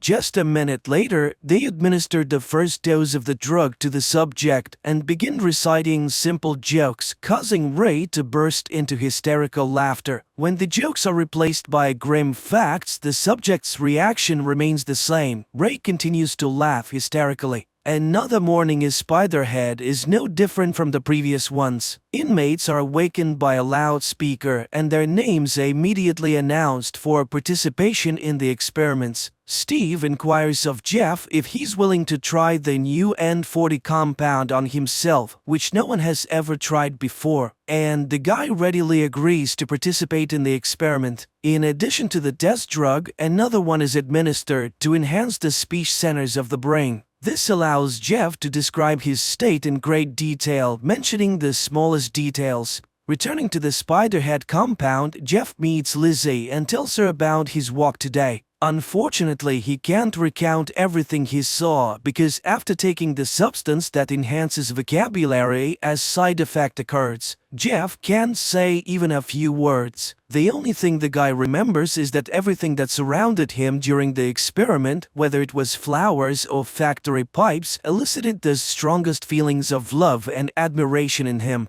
In the evening, while sitting in bed, Jeff recalls how he ended up in prison. He and his friend decided to go for a joyride at the party, and the intoxicated Jeff took the wheel. The next day, the N40 trials, now called Cupid, continue, but this time Jeff is not alone. Heather, a bold girl who changes her mind about her partner after just a few seconds of drug administration, is invited to join him. The couple's conversation lasts only a few seconds before they cannot resist and engage in intimacy. They don't care that they're being observed and filmed, as the substance completely disconnects their minds from their internal barriers. The process concludes with the young people confessing their love for each other, which delights Steve, and he instructs his partner Mark to closely monitor the subjects to see how they behave when the effects of the substance wear off. The couple feels awkward after what happened and tries not to talk to anyone about it. Jeff continues to spend his free time with Lizzie, not telling her about what happened during the experiments, and he avoids encounters with Heather. The next day, they administered the same Cupid to Jeff, but this time in a double dose, and instead of Heather, an older woman is in the room, whom sober Jeff looks at with disgust. However, as soon as the substance enters his bloodstream, he engages in love with her. After this experiment, Jeff asks Mark to remove him from the kitchen where they work together with Lizzie because he feels uncomfortable continuing to interact with his girlfriend. Steve brings Jeff into the laboratory, but this time he is on the other side of the glass. Steve shows Jeff that both of his previous partners are in the experiment room. The supervisor offers Jeff the choice of which girl he is willing to administer the substance that induces intense fear and pain to, but Jeff cannot choose. He is indifferent to both of the girls and he cannot wish harm upon them. In the end, they simply release the girls, canceling the experiment. Having the right to another Friday walk, Jeff calls his girlfriend who was with him on the night of the accident, but once again he only gets the voicemail. In the evening, Jeff spends time with Lizzie, arranging a small Christmas surprise for her.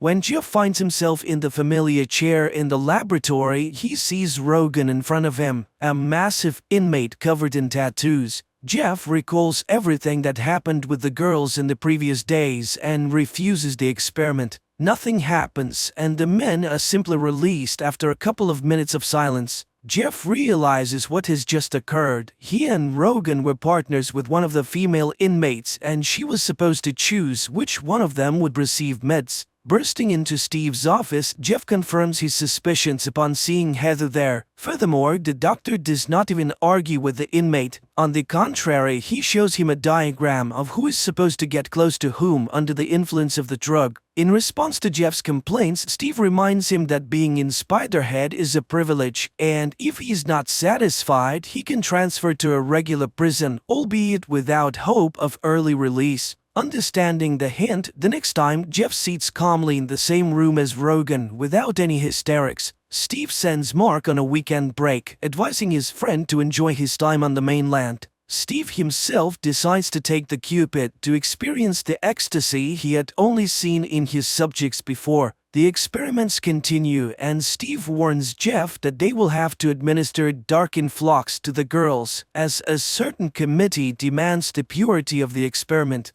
Jeff tries to explain that he does not wish for anyone to experience the effects of this substance regardless of his feelings for the girls. However, Steve remains adamant and reminds Jeff of all the privileges that he enjoys by cooperating with them. Not wanting to go back to a regular prison, Jeff agrees to administer dark influx to Heather. Heather begins to cry and panic, but the management calmly records the data, listening to Jeff's comments, which did not contain any hint of romantic feelings. The experiment's goal is achieved and Steve plans to conclude it, but an error occurs and Heather goes out of control. She gets hold of a sharp object and frees herself from the torment caused by the dark influx. While Steve and Mark are busy with Heather, Jeff notices the lost keys belonging to the supervisor and finds a notebook with records of upcoming experiments and a lottery ticket with the same numbers as the names of the meds being administered. Seeing that Steve is no longer behind the glass, Jeff manages to lock the safe and toss the keys back so that the doctor does not realize that his secret is exposed. Steve warns Mark that if anyone finds out about what happened to Heather and he has to answer for it, he will drag everyone who participated in the experiment down with him.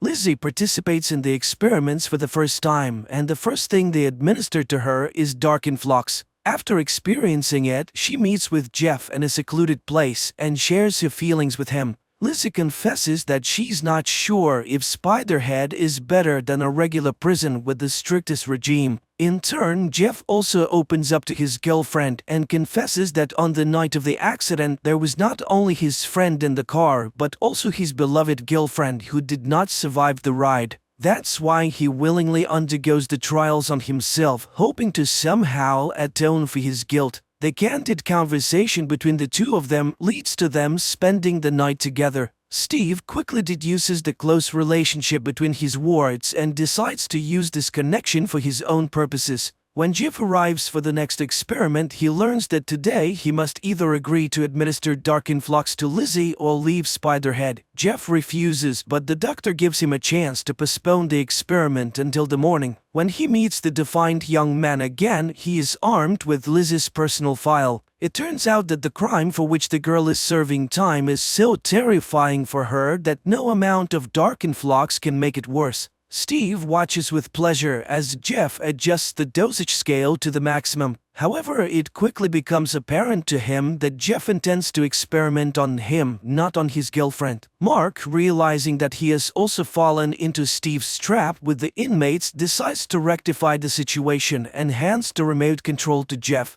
The inmate receives all the necessary information from Steve and persuades him to open the main exit so that he and Lizzie can leave the prison. But the manager grabs the remote control and administers the maximum dose of dark influx to the girl, causing her intense suffering. He then smashes his cell phone to prevent anyone from canceling his command. The couple manages to free themselves from the effects of the meds and run out of the laboratory. At the same time, Steve announces over the loudspeaker that because of the fugitives, everyone else will be sent back to prisons where their comfortable lives will come to an end. Jeff and Lizzie become the targets of a manhunt. Dozens of hardened criminals, including the massive tattooed Rogan, plan to deal with the couple who deprived them of all the privileges of the facility. Steve tries to escape with the meds because police boats called by Mark are about to approach Spiderhead. Steve manages to leave the base and take off in a small plane before the police arrive. But since his remote control is shattered, meds are injected into his bloodstream in massive quantities. Another release of Cupid induces admiration, and the man steers the plane towards a tiny rocky island, seeing it as a paradise. Mark, on the police boat, watches as his former boss circles above the sea and then crashes into the rocks. Jeff and Lizzie hijack a boat and manage to sail away before the police arrive. Happy and free, the young couple regrets only that Steve did not invent a substance that could induce self-forgiveness.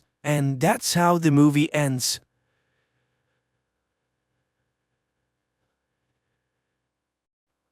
There comes a time when humanity is faced with weather disasters and global wars that are slowly destroying people. And technology emerges that people use not to save an uncertain tomorrow, but to return to the bright memories and emotions of yesterday. Nick Bannister goes to work where he is met by his assistant Emily Sanders, nicknamed Watts, who informs him that the fellow soldier is waiting for him. The man lost both legs in the recent global war and comes to Nick to take advantage of technology that allows him to return to a bright past left only in his memories. After all, few people dream of the future now because cities have flooded and wars have engulfed the world. The tank was originally a tool for interrogation and then became a means to relive the best moments of life all over again.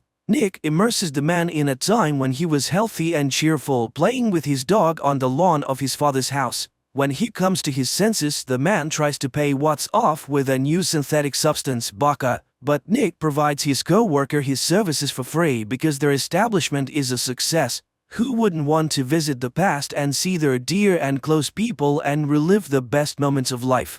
But there are those who abuse the memories. One such person is Elsa, who comes almost daily to relive a night of love with a dear one. But one day a woman comes into the establishment who has lost her keys on her way home. The woman introduces herself as May and immediately attracts Nick's attention.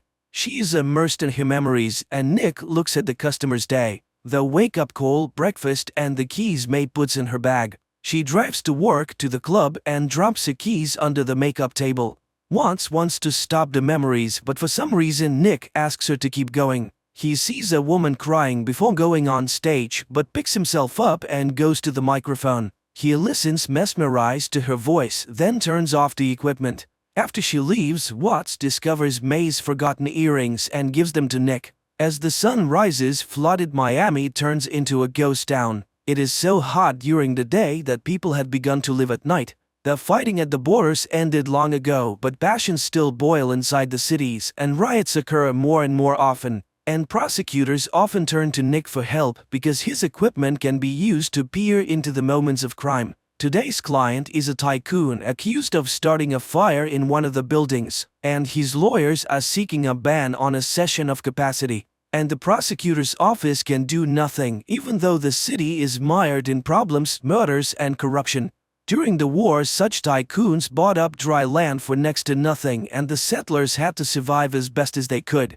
The day would come when the ocean would take everything, but for now the flooded city could still be home. Nick comes to the club and finds May. He gives her the earrings and asks her why she cried before the show. The woman confesses that she always gets nervous before she goes on stage, and offers to walk her out. A close relationship develops between May and Nick, but one day the woman disappears without a trace.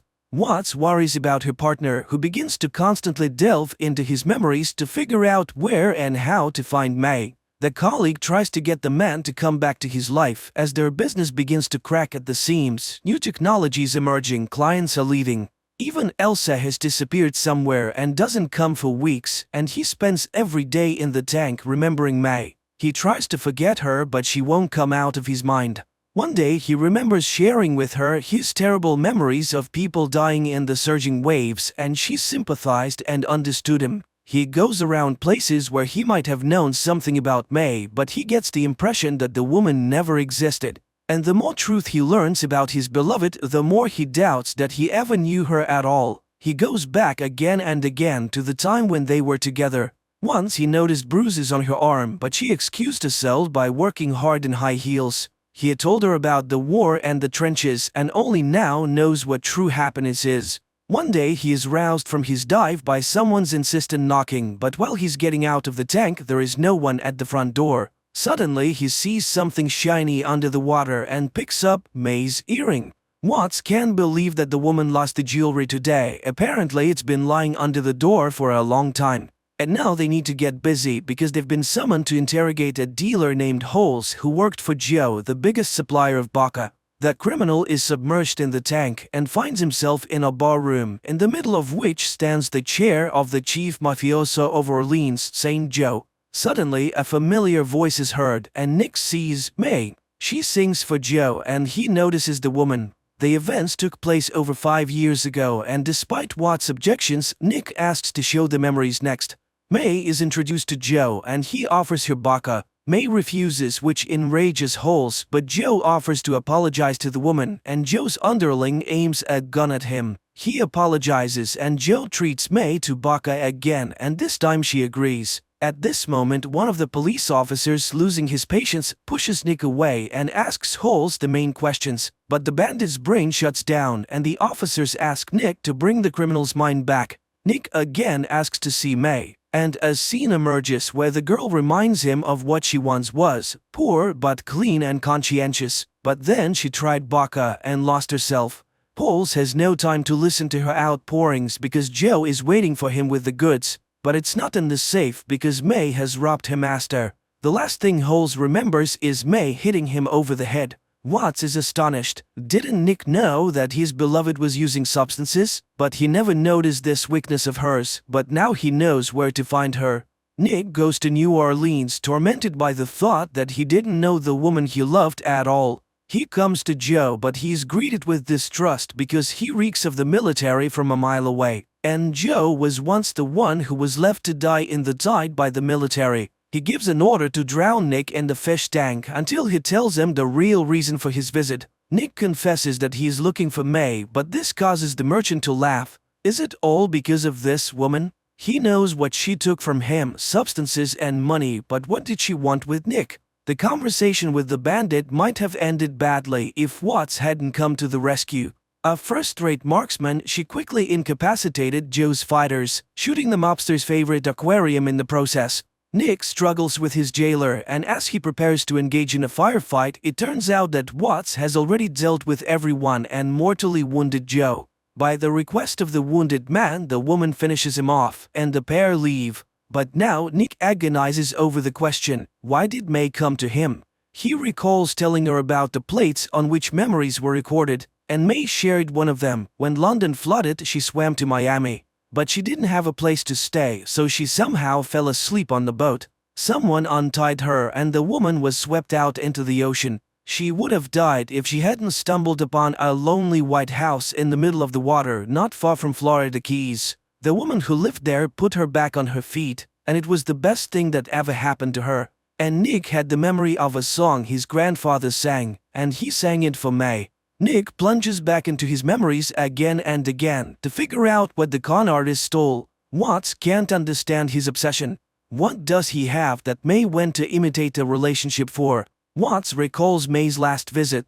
At the time, the woman offered her alcohol because she wanted to fix the relationship. She saw that she didn't like her colleague Nick and candidly admits that she was addicted. To this, Watts admits that she worked in supply after the war. She needed to feed her daughter, so she went to soldier drones for the army. The woman then abused and once caused a fire. Her daughter was taken away by the relatives and Watts went back to the bottle. But thanks to Nick, she didn't drown in it.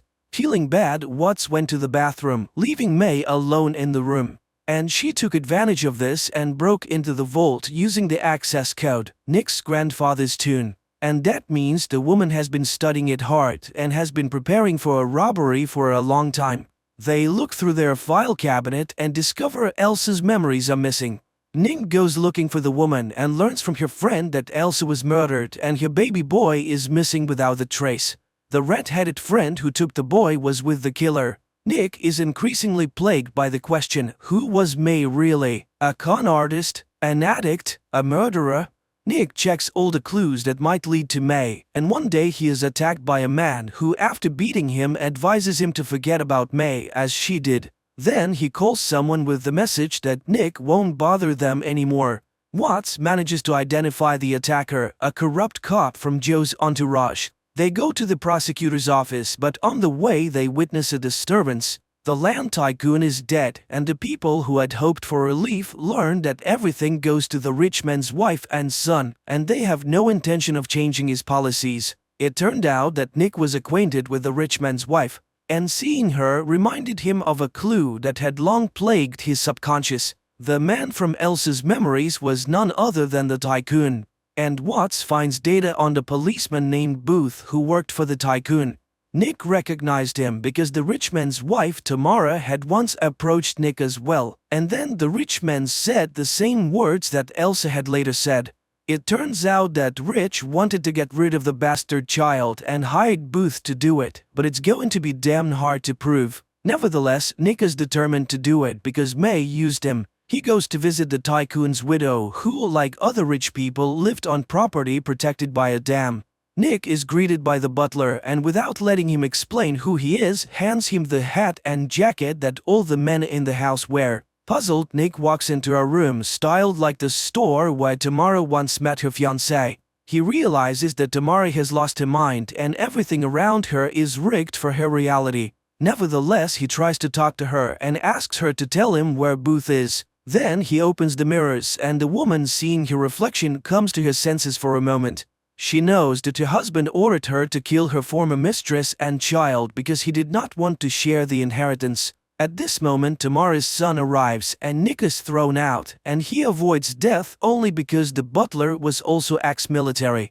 After remembering Tamara's reservation about human scum, Nick goes down to the old factory where those who have no place in society gather. Seeing a woman who looks like May, he follows her and finds Booth, who taunts him. He and May are people from another world and he will never find her. Booth jumps out the window and Nick runs after him.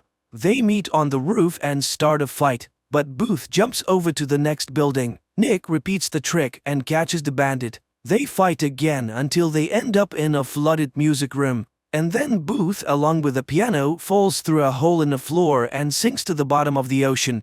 Nick dives after him and frees him from the piano, but Booth hits him and Nick begins to sink while the bandit floats up. Nick sees May and hears her voice. Immediately he finds the strength and swims out to grab Booth, who was not expecting it. He plunges him into the tank, intending to find out the whole truth. He sees how Booth and May met in Miami. It was then that he hired the woman to find Elsa's memories. May met his army friend and the latter, over vodka, spilled everything he knew about Nick. He even whistled his friend's favorite song. It turns out that the woman knew and had everything in mind. All this time Nick was just a target. But in an instant flashback he suddenly discovers that May was resisting her because she was genuinely attracted to Nick. That's when the bruise on her arm appeared. And after she brought Elsa's memory tapes, Booth confessed that he intended to get rid of the woman and her son. That's when Booth killed Elsa, but May managed to intercept the boy and put him on the boat. She rescued the child and escaped from the murderer. May then went to Nick's house, knocking on the door, but she was already waiting for Booth, who promised to kill Nick if she did not go with him. That's when May dropped the earring, hoping Nick would find it. In the next flashback, Booth tries to get May to confess where she took the baby, and she suddenly talks about the house amidst the ocean. Nick realizes that this is a message for him. He steps into the illusion and May confesses her love for him while kissing Booth. Then, after pushing the bandit away, May swallows a handful of vodka and leaps from a height. Enraged, Nick retaliates against Booth in the most brutal way possible, by frying his brain with his most nightmarish memories of being burned alive on Joe's orders. Nick goes to the tycoon's house. He realizes who really killed Elsa. The rich man's son didn't want to share his inheritance, and he was the one who hired Booth. And Nick has all the proof. He was the one Booth called at the time, and it can be confirmed. The guy tries to pay him off, but Nick says his brother is alive, and the police have already found him in a cabin in the middle of the ocean, and they are coming for the killer soon. The guy pulls out a gun but hesitates to shoot and tries to kill himself. But he doesn't have the guts to do it either.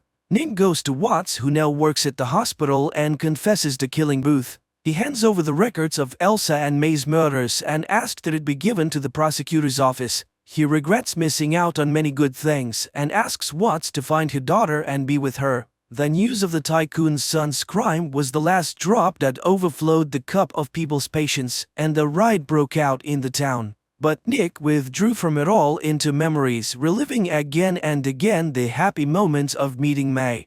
Now elderly Watts and her granddaughter often come to his receptacle, while Nick tells May the story of Orpheus and Eurydice.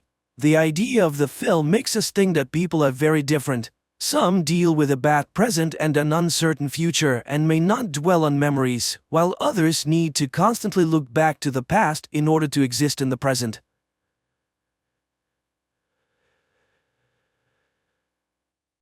Mid-21st century, after conquering the moon, people desired more, and Mars became the new goal. The first ever manned flight to the Red Planet is underway, led by experienced astronaut Alexander Shapaev. Although the flight itself is successful, upon entering Mars's atmosphere, the landing module is hit by a meteor shower, causing it to encounter a sandstorm. Back on Earth, the head of Central Flight Control, Kovalev, orders Shapaev to take manual control of the module, but this fails to rectify the critical situation. Then, Kovalev commands the activation of the return program and the detachment of the small module from the main ship. However, the equipment fails. Shapaev manually detaches the module, saving the main crew. His colleagues can now return to Earth, but this astronaut cannot. Kovalev is deeply affected by the incident, while his interview about the upcoming Mars mission plays on TV, not foreseeing the tragic outcome. Once, Kovalev and Shapaev dreamed of flying to the Red Planet, but Kovalev never imagined his best friend paying with his life for it. Now, as the flight director, he must inform the world of the disaster. Kovalev steps out to address the gathered journalists. Meanwhile, on Mars, it turns out that although the module is severely damaged, the astronaut is alive. Shapaev establishes communication just as Kovalev announces the astronaut's death on television and his heroic act of saving the main ship and crew. Upon learning this, Kovalev rushes to the communication screen, overjoyed to see his friend alive and well. Later, he begins calculating rescue options and asks Minister Rogachev to expedite the next expedition, which could save Shapaev. The minister is horrified by the impending costs. At the same time, a popular TV host reports the Mars disaster to the president of the television corporation, suggesting a show about space dogs instead of a hopeless report on the man stranded on Mars. However, the president advises delving into this topic and calls Kovalev to propose creating a show with his astronaut. A live broadcast from another planet is sensational. Kovalev is outraged by his cynicism as a man is left utterly alone millions of kilometers from his home planet with little hope for rescue. But the corporation president explains that all funds raised will go towards rescuing astronaut Shapaev, showing the world that people do not abandon their own. Kovalev retreats to his office, where photos of his military comrades reveal that he and Shapaev once served in the army together and have been friends since childhood. Looking at Shapaev's photo, the director announces the start of preparations for the rescue mission. Kovalev learns that only one module section remains intact. On Mars, Shapaev activates a robot to explore the area around the module, while Kovalev finds out that the module's power, designed for 30 months, will actually only last 13. The rescue expedition can be launched in 190 days, aligning with the phases of Mars and Earth. Similar developments exist in China and America. If agreements are reached with them, the rescue can be achieved within 13 months. But Shapaev must survive on extreme rationing. Dissenter psychologist Anna is ready to work with the astronaut as much and whenever needed to help him endure the upcoming year. Meanwhile, on Mars, Shapaev's robot detects an unidentifiable movement outside. Anna contacts the astronaut as it's important to know his psychological state, but Shapaev assures her that everything is fine. After talking with Shapaev, the minister announces that the expedition was a success. Since the module is established on the surface, the astronaut is alive and agrees to participate in the reality show. At Central Flight Control, television crews start their activities. Kovalev's protests are dismissed by the television corporation president, reminding him that this is all for the astronaut's rescue. TV host Grisha advises Chapayev to simply listen to him for the show to succeed. And so, the show begins. The TV host introduces the world to the man cast to the edge of the universe, but Chapayev takes the floor and starts simply talking to people, sharing what he has learned about Mars. He does this with a great sense of humor, winning the love of the Earthlings. However, the man struggles with the loneliness on an alien planet. One day, he contacts Earth because he heard strange sounds, but the communication specialist Peter detects nothing unusual, and Chapayev disconnects. During this time on Earth, the TV host again urges the president of the television corporation to abandon the filming, but he then reveals the true nature of the show. Live observation of a man on the brink of life and death. Chapayev quickly becomes first a Russian and then an international celebrity. He is nicknamed the Alien. Videos of his broadcasts about the structure of the universe rapidly gain views on social media, and his live connections draw vast audiences. Children ask their questions, to which the astronaut responds simply and clearly, earning him immense love from viewers. However, some envy the astronaut's fame. Anna's fiancé, Pyotr, starts to feel jealous of Chapayev, with whom she communicates for several hours a day, a fact noted by the TV host. Unexpectedly, the downside of the show becomes apparent. The live broadcasts consume a lot of energy, and Chapayev can only survive under conditions of increased conservation. But the president of the television corp insists on continuing the show, as the more money they earn, the faster they can organize a rescue expedition. Kovalev announces an increase in broadcasts despite Anna's outrage. Meanwhile, on Mars, Chapayev continues to conduct planned experiments and occasionally hears strange sounds, which Pyotr consistently misses. One day, the astronaut begins to suffer from terrible headaches caused by some unknown radiation, but then they suddenly stop, and he hears his mother's voice, which delights him. The next day, he tells young viewers about the universe, space, and Earth. The children listen to him, holding their breath. Suddenly, he confesses that from the very first day on Mars, he felt like he was hearing sounds, as if someone was trying to talk to him, and now he is sure that he is not alone on Mars. This conversation causes alarm at the flight control center. Apparently, Chapayev is starting to hallucinate. The minister demands to find out what is happening with Chapayev. Psychologist Anna requests a private conversation with the astronaut. Chapayev confesses that the sounds he heard seem to express what is inside him, as if he is the cause of everything happening, not the consequence, as if there is no time, no space, not even Mars. It seems the people created this reality and are now trying to understand it. People create universes, planets, harmony, or destroy them, and he feels like he is the cause of everything happening on Mars, and people are the cause of what is happening on Earth. Only on Earth there are many people, and everything is so confused, but on Mars, he is alone. The astronaut is surprised that no one but him hears sounds like a melody, and Anna concludes that these are hallucinations. During the next broadcast, Chapayev suddenly confesses that he feels lost. The TV host has to convince Chapayev that Earthlings are waiting for his return, but suddenly, the astronaut stops talking to Anna. He tries to explain that he encountered something anomalous on Mars, but the flight control center considered him insane. So, Chapayev deemed them insane. Earth was becoming more distant from him. Then, one day, communication specialist Pyotr also catches strange signals. He tries to talk to Anna, but she, upset by the astronaut's behavior and her fiancé's jealousy suspicions, doesn't listen. By the next broadcast, Chapayev does not make contact at the appointed time. Anna tries to call him to talk, but unsuccessfully. Strangely, the president of the television corporation is only pleased by this. He contacts the minister and proposes to discuss the issue of power, as if Chapayev supports Rogachev, he could win the elections and become president. Meanwhile, on Mars, the search robot discovers an unknown, shapeless creature, previously unseen. Back on Earth, Rogachev calls Pyotr and orders him to establish communication with Mars. He has a business proposal that Chapayev cannot refuse. Later, the astronaut goes on air with a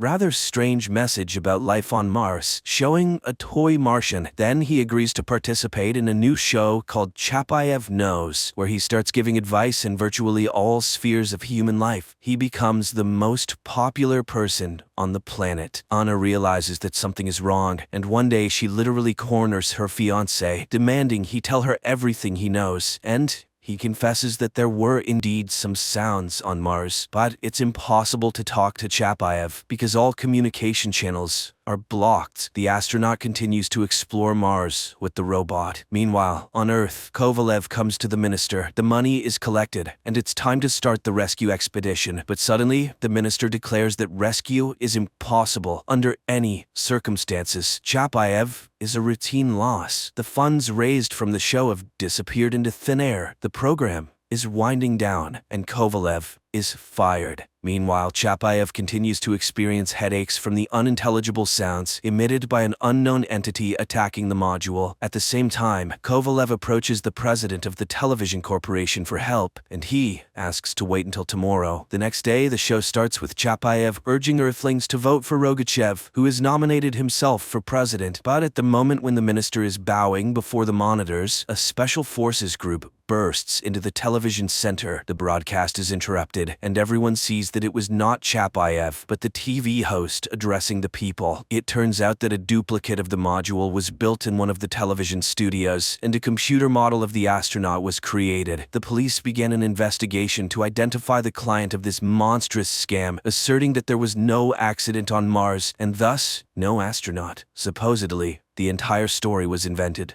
for the show. Kovalev is in despair. All hope is fallen. He won't be able to save his friend. Meanwhile, Rogachev is arrested. Kovalev breaks into the flight control center as TV reports the death of Chapayev. Kovalev fights with the special forces. A gunshot is heard. At this time, the president of the television corporation contemplates that Chapayev never existed. Never. But the astronaut does exist. A wounded Kovalev reaches the employees of the flight control center and contacts Chapayev on Mars. He apologizes for Earthlings who are only interested in money and power. Kovalev tells his friend that the government decided to tell the world that there was no module, no landing on Mars, and Chapayev died several months ago on Earth while on duty. It was all fiction for the show, but if he could give people a sign, then the connection is cut off. An emergency news broadcast airs. American satellites recorded an explosion on the surface of Mars in the Cupid's Plateau area. All experts affirmed that it was the module of the International Martian Expedition, which is direct evidence that astronaut Chapayev was indeed on Mars. The astronaut, after the explosion of the module, goes into the deserts of Mars and talks about what the unknown Martian entity told him. Chapayev understood that humans inadvertently are the creators of the material universe. Each moment in time is an act of creation of the universe. Humans are creators who come and simultaneously create this material world to understand it. It's like the double-slit experiment in quantum physics, a well-known experiment confirming the immaterial nature of our universe, where elementary particles become matter only when observed. Humans are the cause of all misfortunes and catastrophes in the universe, just as each person individually is the cause of everything happening in their own life on Earth. Therefore, only humans can change this life, the world, and the entire universe, if they can change themselves. Next, we see how Chapayev voluntarily dissolves and merges with the universe, from which each of us appears in this world.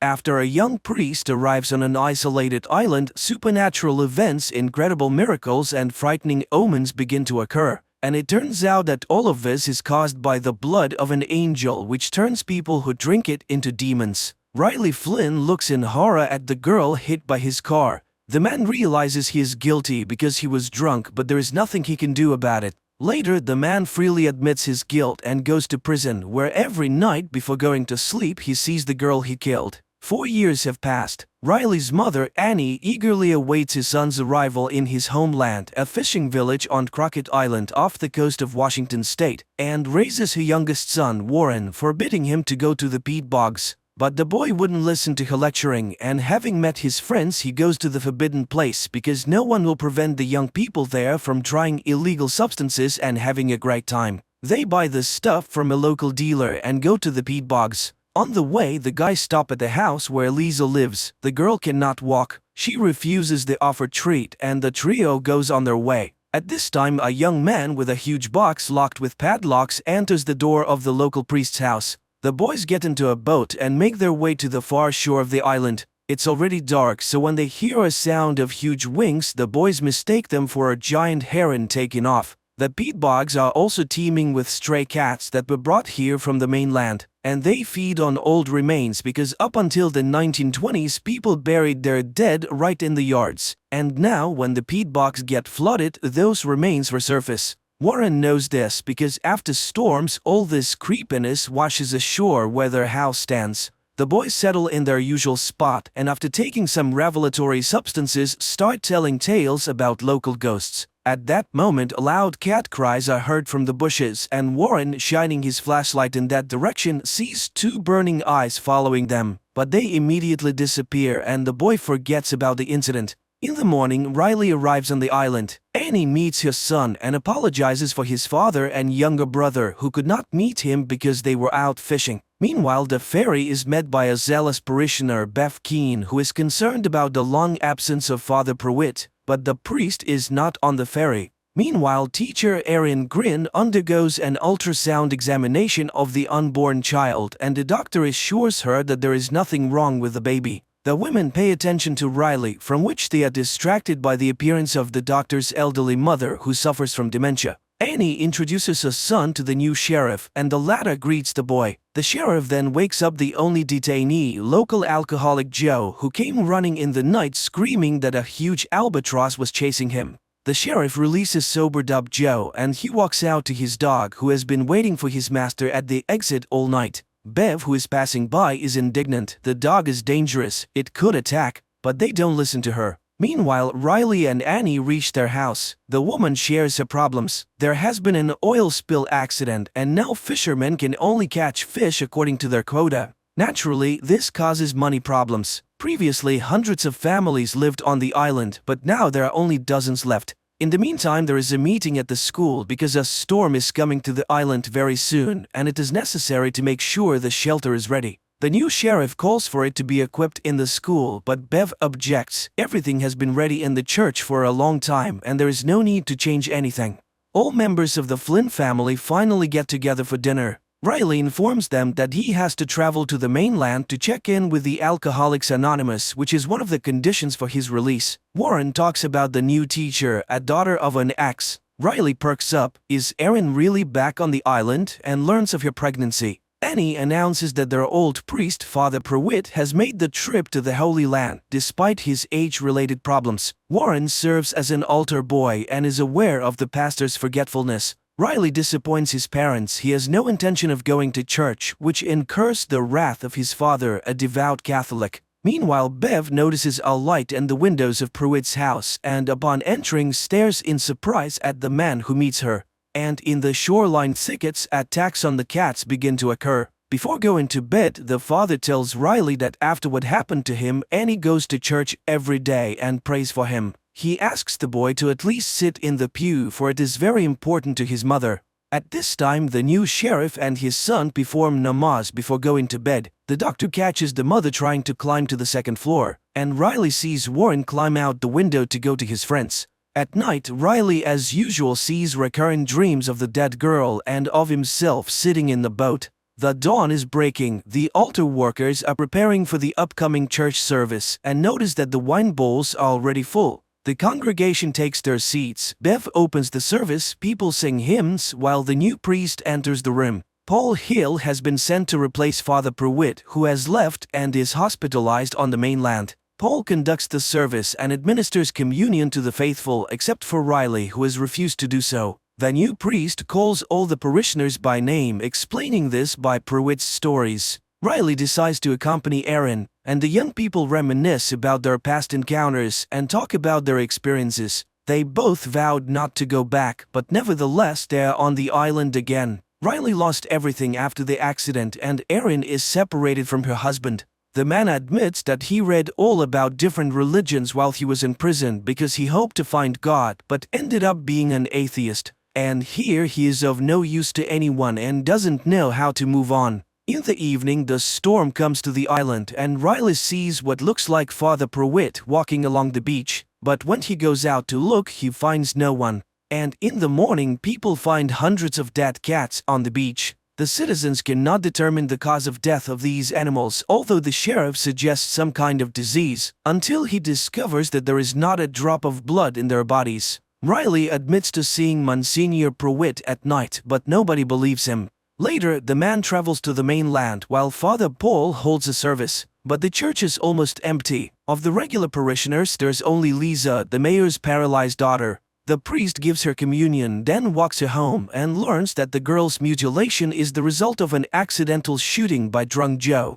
In the meantime, Erin catches Bev in the storeroom, from where the woman takes a box of poison intending to poison the rats, which have become too numerous. And Father Paul comes to Dr. Sarah's house to administer communion to her sick mother. The elderly woman calls him by the name of Pruitt, which her daughter believes is a symptom of the developing dementia. Back on the island, Riley speaks to Erin. It becomes clear that the two were romantically involved in their early youth. And Annie suddenly notices that her eyesight has improved considerably. In the morning, Father Paul meets his flock at Ash Wednesday, the beginning of Easter Lent. He gives an inspiring speech about the rebirth of the island and the first disciples of Christ, the fishermen, and he reminds them, man must remember that he is dust, and to dust he shall return. After the blessing, the residents gather for the feast. Riley speaks to the priest and again recalls Father Pruitt. He is convinced his eyes did not betray him that night. It was Father Pruitt. Father Paul suggests starting an Alcoholics Anonymous group on the island so that Riley doesn't have to travel so far, especially since there are others here suffering from this evil. The fun is interrupted by an unpleasant incident. Joe's dog dies after eating food off the ground.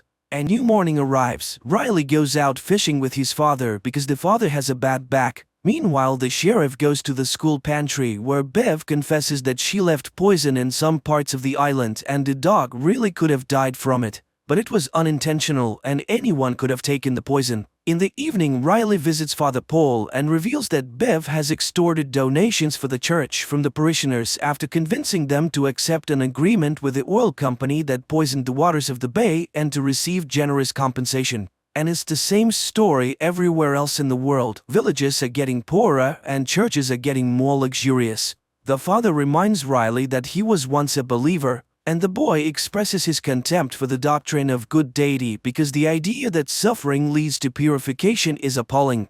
At night, Erin sees a mysterious creature near her house and noticing the bloody discharge rushes to the doctor. But Sarah reassures the woman there is nothing wrong with her baby. Later, she has to convince the frightened mother that she just imagined a face in the window. Meanwhile, the dealer passing by an empty house hears strange noises inside. He walks through the door and is attacked.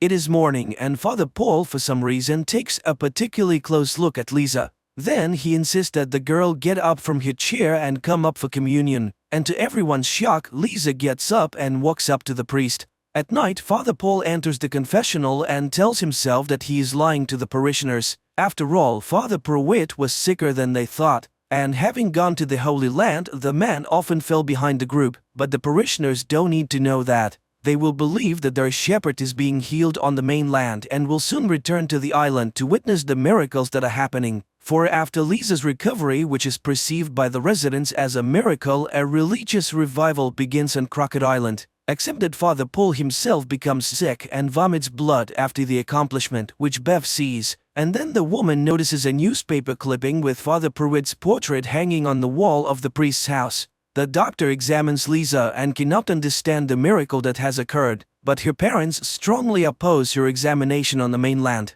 And later, the woman finds her mother on the second floor of the house, to which she climbed on her own, although she has not been able to walk for a long time. Meanwhile, suffering people begin to converge on the church, which pleases Bev immensely but displeases Father Paul. He doesn't need the publicity, especially since many, including Riley, think it's a misdiagnosis by doctors. But that same evening, a miracle happens to his father. The man suddenly stops having back pain and even asks his wife to dance. At this time, Lisa summons Warren and the couple runs off to have fun, and Riley goes to Erin. More and more parishioners come to the morning mass. And one day Warren catches Father Paul pouring some kind of liquid into the wine, and during the sermon the priest suddenly collapses without feeling. The story shifts to the time of Father Paul's confession, in which he tells the true story of Monsignor Pruitt. After a visit to Jerusalem near Damascus, he was caught in a sandstorm and took refuge in ancient ruins. This is where Father Paul comes to his senses. He is examined by Sarah, though the man is against any intervention. Meanwhile, the sheriff finds a Bible in his son Ali's possession, and Lisa visits Joe and confesses that she hated him for years for stealing her future, but eventually forgives him. That same day at the school assembly, the sheriff tries unsuccessfully to convince Bev to stop handing out the Bibles to public school students. Later, Erin confesses that she's intimidated by Bev's confidence in her rightness, and Riley shares with her Father Paul's assignment to write penitential letters to loved ones. That same evening, Sarah's mother begins to speak quite sensibly, much to the doctor's surprise. And touched by Lisa's forgiveness, Joe decides to attend the Alcoholics Anonymous meeting with Riley and Father Paul because he intends to change his life. The men go home and Joe confesses that he recently buried his sister on the mainland. That same evening, Ali asks for his father's permission to attend the mass. The kid is interested in everything that happens in the church, but the sheriff is against it. They are Muslims. Ali reminds him it's his father's decision, not his. But the father recalls how his dying wife praised Allah until the very last moment. God cannot decide who gets a miracle and who does not. The sheriff turns off the light and jumps away from the window because behind it is a pale face, but the next moment there is nothing. In the meantime, Father Paul collapses in front of Bev and the congregation and dies coughing up blood. The action carries over to the moment when Pruitt takes refuge in the dark cave. He burns matches, trying to make out the room where he is trapped, and suddenly sees two burning eyes. Then he is attacked by a nightmarish creature that sucks his blood and drinks his own blood in return. The priest concludes that it is an angel because when he wakes up in the morning, Pruitt finds that he is young again. So he decided to take his savior with him. He rode ahead, waiting for the angel to catch up with him. And he was very much afraid that the angel would disappear. Here on the island he hid it from everyone and lied to the parishioners because he was Father Pruitt. The next moment the priest comes back to life. During a scheduled checkup, the doctor informs Erin that her uterus is empty. It was probably a miscarriage. The woman is shocked. How could she not have noticed it at such a late stage? Meanwhile, Bev cancels the mass and her assistant notices the incredible resemblance between Father Paul and Monsignor Pruitt. She is convinced of the miracle and the others are simply frightened. Bev enters the priest's room and discovers that he cannot stand the light. It is also as if he can feel God inside him. Bev persuades him to manifest the miracle to his new apostles.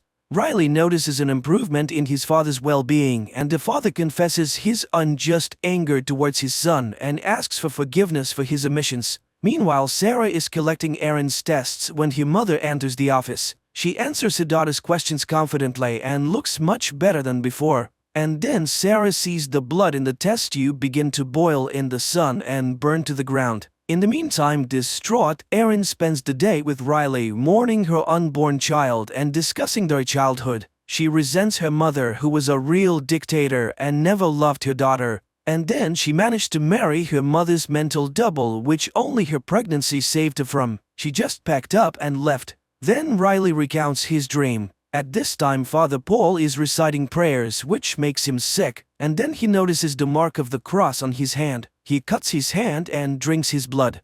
Joe tries to talk himself out of buying alcohol and he succeeds with great difficulty. At night, Father Paul holds an evening communion at the house of the doctor's elderly mother, Mildred, who recognizes him as Monsignor Pruitt. Meanwhile, Riley and Erin talk about their ideas of the afterlife and the basics of religion, after which they feel better. That same evening, Joe stops by Father Paul's house and witnesses Father Paul drinking communion wine. Joe looks at the portrait of Pruitt on the wall. Father Paul looks very much like him. The priest embraces Joe, who pulls away, falls, and smashes his head. Seeing the blood, the priest loses his mind and takes to drinking it. In the morning, Riley explains that his dream has changed. Erin has appeared in it, and the woman is sent to the mainland to another doctor. Meanwhile, Bev discovers Joe's dead body and exhausted Father Paul. She asks the mayor's wife to sing hymns, and she herself orders a couple of parishioners to dispose of the corpse. Bev believes that the priest's actions are justified and that his resurrection is a foreshadowing of Christ's second coming. At this time, Aaron hears an expert opinion of the doctor who doubts that the pregnancy was real. By evening, Father Paul feels good again. He holds an Alcoholics Anonymous meeting explaining Joe's absence by his trip to see his sister, but Riley knows that this is not true and leaves the meeting confused. When he arrives home, he tells his mother about the priest's lies. At night, Father Paul is visited by Angel, who begins to fill the goblet with his blood, while Riley, determined to deal with it, returns to the recreation center. He opens the doors and is attacked by Angel. In the morning, Sarah's mother impresses her daughter with her blooming appearance, and the sheriff is approached by the mother of the missing dealer, who asks him to track down her son. Meanwhile, the parishioners are informed that the Mass has been postponed until midnight due to Father Paul's illness, and the startled people view Mildred, who is considerably younger. Aaron, concerned about Riley's sudden disappearance, files a missing persons report with the sheriff, but the letter suggests that Riley may have gone on a bench or committed suicide. At Good Friday Mass, Father Paul delivers a sermon replete with militaristic rhetoric, urging the congregation to prepare for war as soldiers in the Lord's army. This sermon upsets Mildred, who forbids her daughter to attend the church any further. At night, Aaron is visited by Riley, who asks her to go in a boat with him. The woman agrees, even though she suspects something is amiss. After sailing far from the island, Riley recounts what has happened to him. After Angel's attack, he quickly recovered under Father Paul's care. When Riley tried to go outside, he was burnt and was forced to return and listen to the revelations of Father Paul. The priest is convinced that the angel's blood is a gift from God, and he mixes it into his communion wine to cure the people of Crockett Island of all illnesses. The priest also admitted that he had killed Joe, but according to him, the murder was justified. He also believes that the vampirism traits they both display are the grace of God, which Bev fully agrees with. Father Paul demonstrated to the boy his desire for blood as food, but reassured him that this would soon pass. Nevertheless, Riley is not ready to acknowledge what has happened as divine providence, while the priest reminds him of the fear of all who have seen miracles. Meanwhile, Bev brings Riley the goblet of the congregation's blood and he drinks it. The priest releases Riley without listening to Bev's objections, for the man's rebirth is complete. Outside, Riley notices how his perception has changed. The colors are brighter and the air more saturated, and he witnesses a conversation between Mildred and his daughter. He visits his sleeping family before heading over to Aaron's. Then they head out to sea, where he has nowhere to go. Riley confesses his love for Aaron and asks the woman to flee the island. She reciprocates, but at this moment the dawn breaks. Riley sees in the boat the girl he killed in the accident. She smiles and takes his hand. Riley ignites and burns, turning to ash, and Aaron screams in terror. The relatives find Riley's letters while Aaron returns to the island and tells Sarah about what is happening in the city. The doctor shows how her blood samples are vaporized by the sunlight and shows rejuvenated Mildred.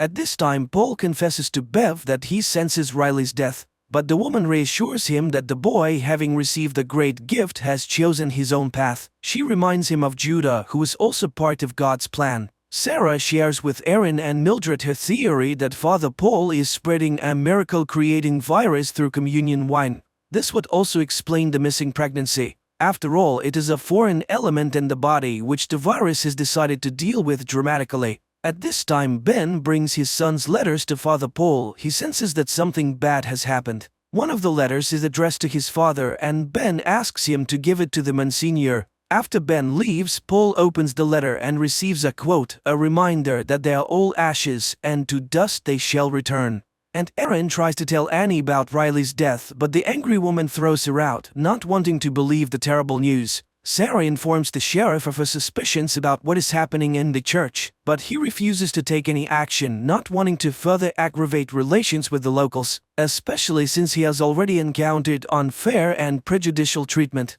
Aaron, Sarah, and Mildred decide to move to the mainland, but find that the mayor has sent the ferries away for repairs, and the fishing boats are almost all in need of repairs. During the night, the power and mobile network go out, which are also shut down by Bev's handmaidens. Aaron decides to go to the Mass to see the danger for herself. Meanwhile, the sheriff allows his son to attend the midnight Mass, and he asks his father to go with him. Before the mass begins, the townspeople make a procession around the island with candles and hymn singing. The service begins with Father Paul confessing to Allah. Then he confesses that he's Monsignor Pruitt. And today is the beginning of a new era for all of them because holy blood flows in their veins. He calls a parishioner and asks him to drink poison, to die and be reborn. The man drinks it and drops dead.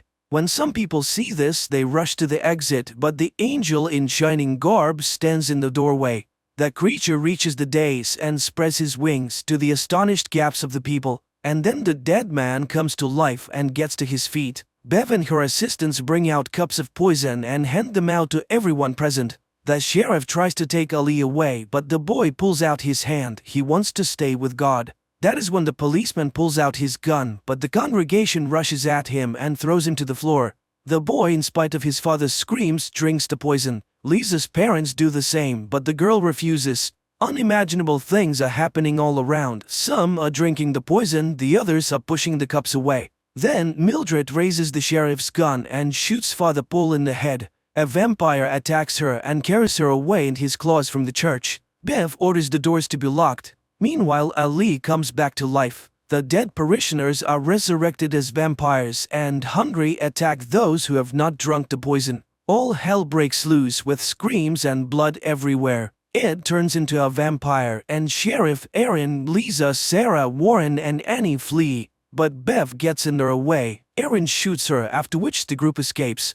Father Paul regains consciousness while resurrected Bev and her assistants send vampires to attack the townspeople who are not present at the church. After the parishioners turned vampires have left the church, Father Paul is resurrected and, disappointed by the outcome of the mass, removes his robes and remains sitting alone on the steps of the altar of the bloody church, looking at Mildred, who has also turned. Screams can be heard in the town. The vampires are killing their loved ones and converting them. Meanwhile, the group of the runaways hide out in Aaron's house, pondering over a future plan of action. Warren recalls his canoe, which is hidden on the outskirts of the island, and Aaron realizes that the vampires needed the boats for something. She becomes terrified at the thought that some of the monsters might make it to the mainland. Suddenly, a burning bottle flies in through the window, setting the house on fire. It is Bev. She wants to settle the score with Aaron, who shot her.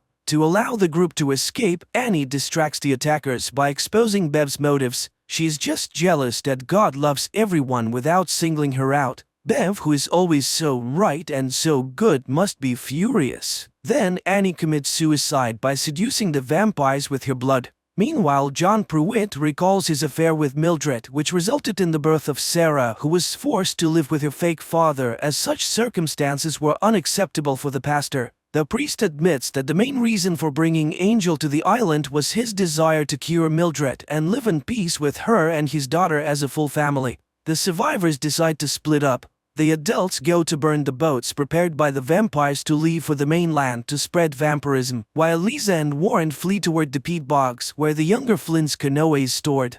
Along the way, they encounter other vampires more than once, attacking innocent people who have not attended the midnight mass. Drunk on blood, Bev proposes not to extinguish the house, but instead to burn every building on the island, following the biblical story of the end of the world and the Ark, which will be the building of the rehabilitation center. She and her assistant go to burn the city, unaware that some converts who have not lost their reason and morals refuse to kill. Among them are Riley's parents, who find each other in the middle of the night. The sheriff, Aaron, and Sarah meanwhile set fire to the boats, and Lisa and Warren hide in an abandoned house, unaware that they have entered the lair of the beast. The girl lights a match and sees the angel drinking blood of the man dragged into the house. Lisa shoots the monster, but he's so engrossed in what he's doing that he doesn't even notice them. Then Lisa douses the room with fuel, and walking out the door they set fire to the house, but the angel breaks free and flies off into the night. At this time, Bev has already prepared a center for the converts to wait out the dawn and calls them out with the sound of a bell.